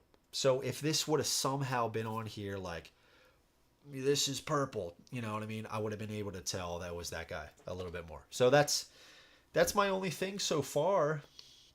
There's a lot more to figure out in this game. But also cool. Dual layer boards. This is cool. And this is actually plastic right here. This is actually a plastic. And so is the bottom. So it's really cool. Really cool. There's a ton of dice. Just an absolute ton of dice. They put a lot. They put a lot into the game. And then you can see we have this right here. So we got all of this stuff right here. And that was my camera. This whole stream is turning into a mess. This whole stream. My goodness. All right. So you guys can basically forget all of this so far. My goodness. What is going on, dude? Dude, the Brews and Board Games channel is it's going down, man. I don't even know how that got. Did I hit that? Maybe I did. Did I hit that? I don't know, man. It's getting a little crazy over here. 2-player co-op sounds really fun. Yeah, it does. It does. I don't know what happened there. Is the cat down here or something? Either way. So they got a lot of stuff in here. So they got inserts, which really helps. And you got all the dice that you can put in here. There's a lot of tokens here. And I think for the solo and co-op, we were using pip dice that come in the game for tracking HP on some of the units. But I think these were actually for the buildings, because the buildings can be taken out. And they have 3 health. So you could actually destroy a building with units in there as well, and then the units would just retreat. Another cool thing is that, we had some units in some of these Jeeps before, but if a unit is in here, they're immune to some stuff. But if the Jeep gets taken out, like, they can't be targeted directly, but if the Jeep is taken out, these guys die as well. It's like the Jeep blows up and stuff like that. So there's a lot of cool stuff about the game. And it's like all the expansions are like, okay, once you get this down and you want even more complexity, get some of these expansions. You want even more factions and stuff like that. So it's really cool. I am kind of scared I'm going to go a little bit overboard with this, especially with the Great Tabletop Simulator app, or TTS app, which I would love to play with some of you guys. I think that would be a lot of fun, just hopping on there. And the game is already kind of taken care of. I think there's scripts out in the game that allow you to just like pull all your cubes back, so you can so make it a little bit faster. But yeah, I think, I don't know with that TTS app and then being able to play on that. I don't know, because it is a lot to set up. It is a lot to set up, but it's been a blast, man. And I think I do like the physical components a lot better. So yeah, I think I'm going to go a little overboard with this. But I think it's going to be awesome. I'm really looking forward to it. So yeah. And I think the solo mode is good enough. It is good enough that if you were going to play this only solo, I think it's fine. I think it's absolutely fine. I've been having a blast with it. So yeah. No, I haven't seen any boats, but there are like ice terrain and there are ice maps. So there are some spots where, because usually the heavy vehicles, there's four different types of damage, as you can see here on this thing. There's the anti-infantry, armor piercing, HE damage like explosions, and then flame. So flame, you can see every, like even the light infantry, infantry and the emplacements, as well as buildings, are not immune. They're not rolling any defensive dice except heavy units. The cool thing about the ice levels is even though the tanks and stuff are immune to flame, the flame, if you're on an ice space, like if we had a unit on an ice space and they did flame and it took out that ice, it would take us out as well. We're basically the ice has melted and we have taken damage. I don't know if we take damage or we're automatically destroyed. So you got to be careful on those ice spaces. But that's also where the maps come into play, is that they were playing on this one map. I think it was a new map for second edition. And the cool thing is, like, we could take this tile, flip this around, right, and put it a different way. New map. You got a new map there. So you can configure this way, flip this upside down, put this there, you got a new map. Some of these maps were super cool. Like there was a definite strategic point that you were fighting for. And I guess one of those was the bridge here, right? But so there's different maps, you can do different things. I don't know about a boat though. I don't think there's enough. I don't know though, man. Wouldn't that be cool to have like part of this being all water? Yeah, dude. Like maybe having like a decent amount of the middle water, so then you can have like a spot set up over here, deploy boats. Oh, dude, that's pretty cool, Jason. That's pretty cool. I also think they're trying to keep it as streamlined as possible without making it too complicated, because once you start getting into that realm of, okay, we got planes, we got boats, like I'd like to see you play 30 players with this game. I think that would be cool. Yeah, I don't know if you could do a free for all. I mean, I think it's your oyster, right? Play it how you want. You can have somebody over here, maybe somebody start over here, and one over here. Or you could do, yeah, maybe two, me and an AI versus two buddies, something like that. So the possibilities are endless. And then you could actually just like, with these, you could set up resources wherever you want to. We set it up right there, but, you could set it up over here if we want to. So like these provide a lot of variability. So it's pretty cool. I love the boat idea though. But I think they're trying to keep it streamlined. So I don't know if that would add a complexity that they're like maybe not trying to go to right now. I don't know though. Maybe they got something in the works, or maybe they already did. Storm the Beach expansion. Yeah, dude. But I think I'm gonna buy a lot more with this, and it can get expensive, but I don't know, man. I've just been enjoying it that much. I've been enjoying watching it a lot, like these tournaments and stuff. Once you start to know the game and you see somebody going in, and you're just like, oh, really? Like he's going to move that over there? Or the mind games too, right? Because that's the cool thing, is that if you're playing against another player, each unit can only have 3 CP put on it, right? So that opponent over there, you see them activating some stuff, but you don't want to move your guy in just yet. You want to wait to see what they're doing with their units.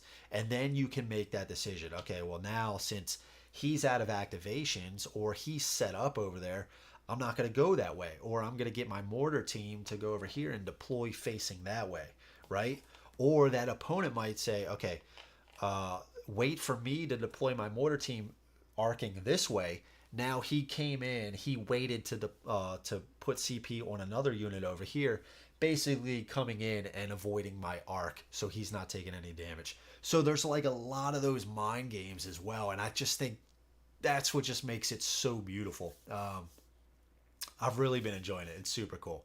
There are some things I gotta get used to with the AI I got to go over this sheet again, but yeah.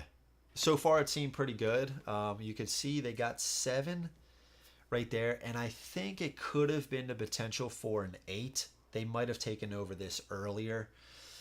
I don't know, because again, I think I forgot some CP to activate them with. I'm not 100%, but yeah. But it really cool game. I've really been enjoying it. That's actually been my downtime right now from learning, and it's actually helped me to learn the game more, is actually been watching some of these playthrough videos of like these players that are pretty good. That's actually been my downtime enjoyment, so it's been pretty cool, man. But yeah, so that's gonna be it for the game. I hope you guys have enjoyed. Thank you so much to Bad Crow Games for sending this to me. Awesome game, and thank you to Brian, the designer, for joining the stream. That was super cool. I do apologize for the camera malfunctions. I will try to have a new camera by Friday, which is going to be Lords of Hellas with my wife. She said yesterday she's really looking forward to the playthrough, so I hope it stands. There's always that kind of iffy thing with her, but I think she's going to be able to do it, and I'm really looking forward to that because I love that game as well. So yeah, that's going to be it for the playthrough. Really cool. And if you guys have any questions, they do have a fantastic Discord. So hop on into the Discord to ask questions. They do have some updated rule books. So if you also have first edition and you want to try to play with second edition rules, it doesn't take too much. I mean, most of my work was just printing out the stuff and pasting it onto this. If you go on there, you can actually, and look at the rule book, you can actually see all of the blue is what's added. And most of the stuff that they added is just, you get additional CP per turn. This rule has changed. Or, maybe we added assault. To me, it didn't feel like too much. So you could actually play with second edition rules now. And you can see I just used damage for 12 CP. So like, if you didn't want to use 2 different colors, like green and yellow, if you didn't want to do that, just use these, and then you got plenty of whites. You could one of the other players can use white gems. My mind is starting to go white cubes for their CP. So there's plenty of stuff that you can do, I think. And look, I just cut out. It took 2 seconds. I cut this out, took a marker, and did it for a victory point thing. So yeah. That was fun. Thanks. Yeah, Jason, this was a lot of fun. I do apologize for the camera stuff, and then I even had this camera fall behind me, but yeah, it is what it is. I am going to try to get another camera for Friday. Another fantastic stream, Andrew. Thanks again for the awesome night of gaming. Freddie, thank you so much, man. You and Jason and a few others have always been troopers, sticking it out to the end, and I do really appreciate it. Any specific expansion for this you recommend? So Skylar, I'm still really new to this. This was actually my first, and I don't even know if you could call it a legit game. I am going to. We played to 10 victory points, but this was kind of like a first main game for me. So what I have is the core box for 4 players. I think there's 2 different core boxes. One for 2 players, which comes with the U.S. and the German faction. The 4-player comes with the Soviets, U.S., Germans, and British. So I have that core box for the 4-player. I have the terrain expansion, which comes with these buildings. It comes with the sandbags, these flags right here, and these stands, as well as the barbed wire, and for the tanks. So it comes with that.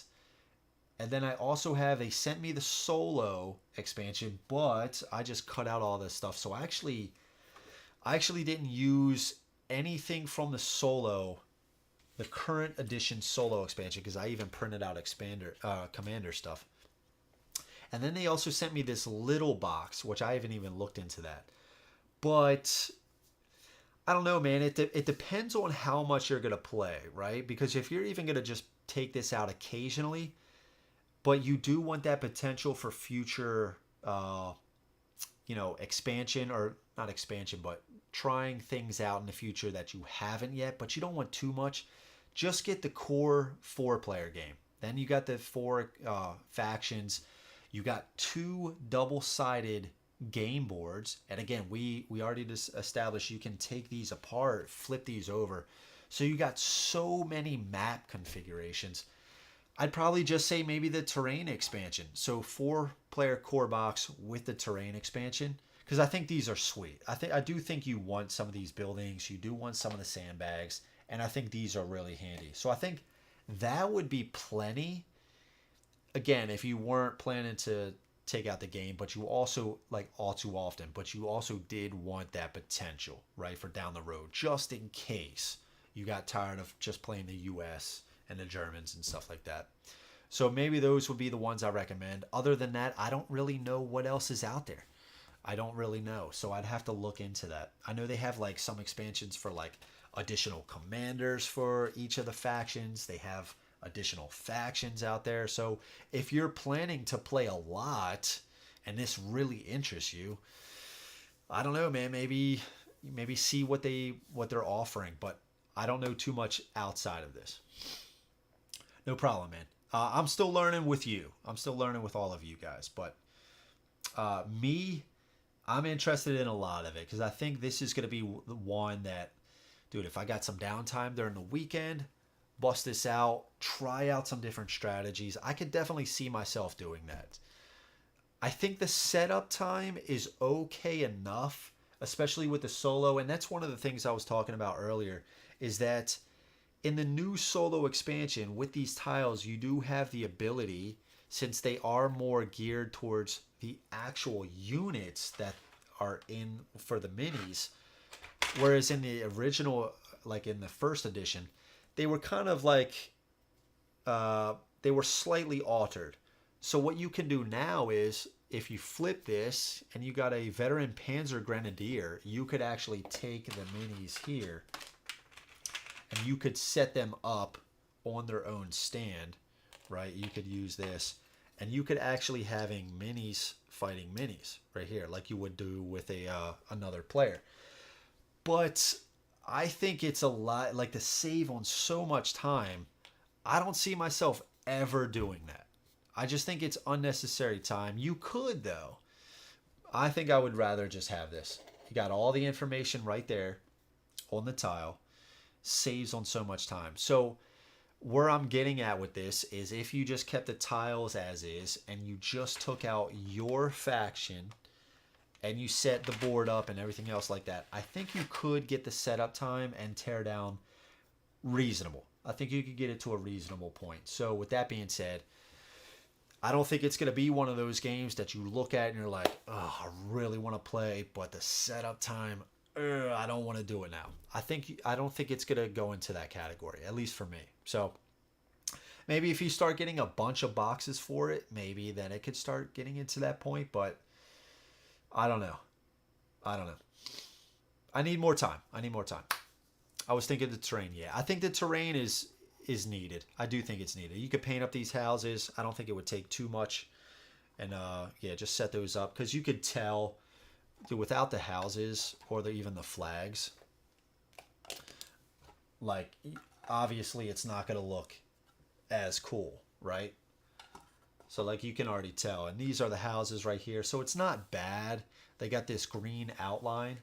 I think it's become black or dark gray in the new edition. So it would be a little bit different. And then if you don't get the flags, you have these right here for the flags. And then this would be blue. So I guess you would do something like, I guess you would just put it in there like this. Yeah, so I guess it would be something like this, right, for the flag. So yeah, and that's what I mean. Like this just looks, it's just so much, you can see it so much better. You know what I mean? I do recommend the terrain for sure. But yeah. So yeah, guys, that's gonna be it. Really fun game. I will try to have more playthroughs of this. I always know it's time for me to stop when I start slurring words. But I am going to try to have more playthroughs of this in the future, especially when the PM opens up. Hopefully I'm a little bit better. I'll be able to put on a better showing. We'll try out some different factions. Maybe try a medium commander, show you a little bit more difficulty, a little bit more variety in the units and stuff like that. I think that would be a lot of fun. And then plus with my knowledge, if I get even better, I'll be able to put on a better show with the medium AI commander. So hopefully we can do something like that. I do think that would be a lot of fun. And hopefully answer some questions that other people have. Maybe after that, Skylar, I'll have a better idea of being like, dude, you might want this expansion. Maybe I'll find out about the expansions a little bit more. Because this is a game I'm really interested in. I think it's so far it's been a lot of fun for me. Really interesting. So you guys, that's going to be the playthrough. Again, thank you guys so much. Really appreciate it.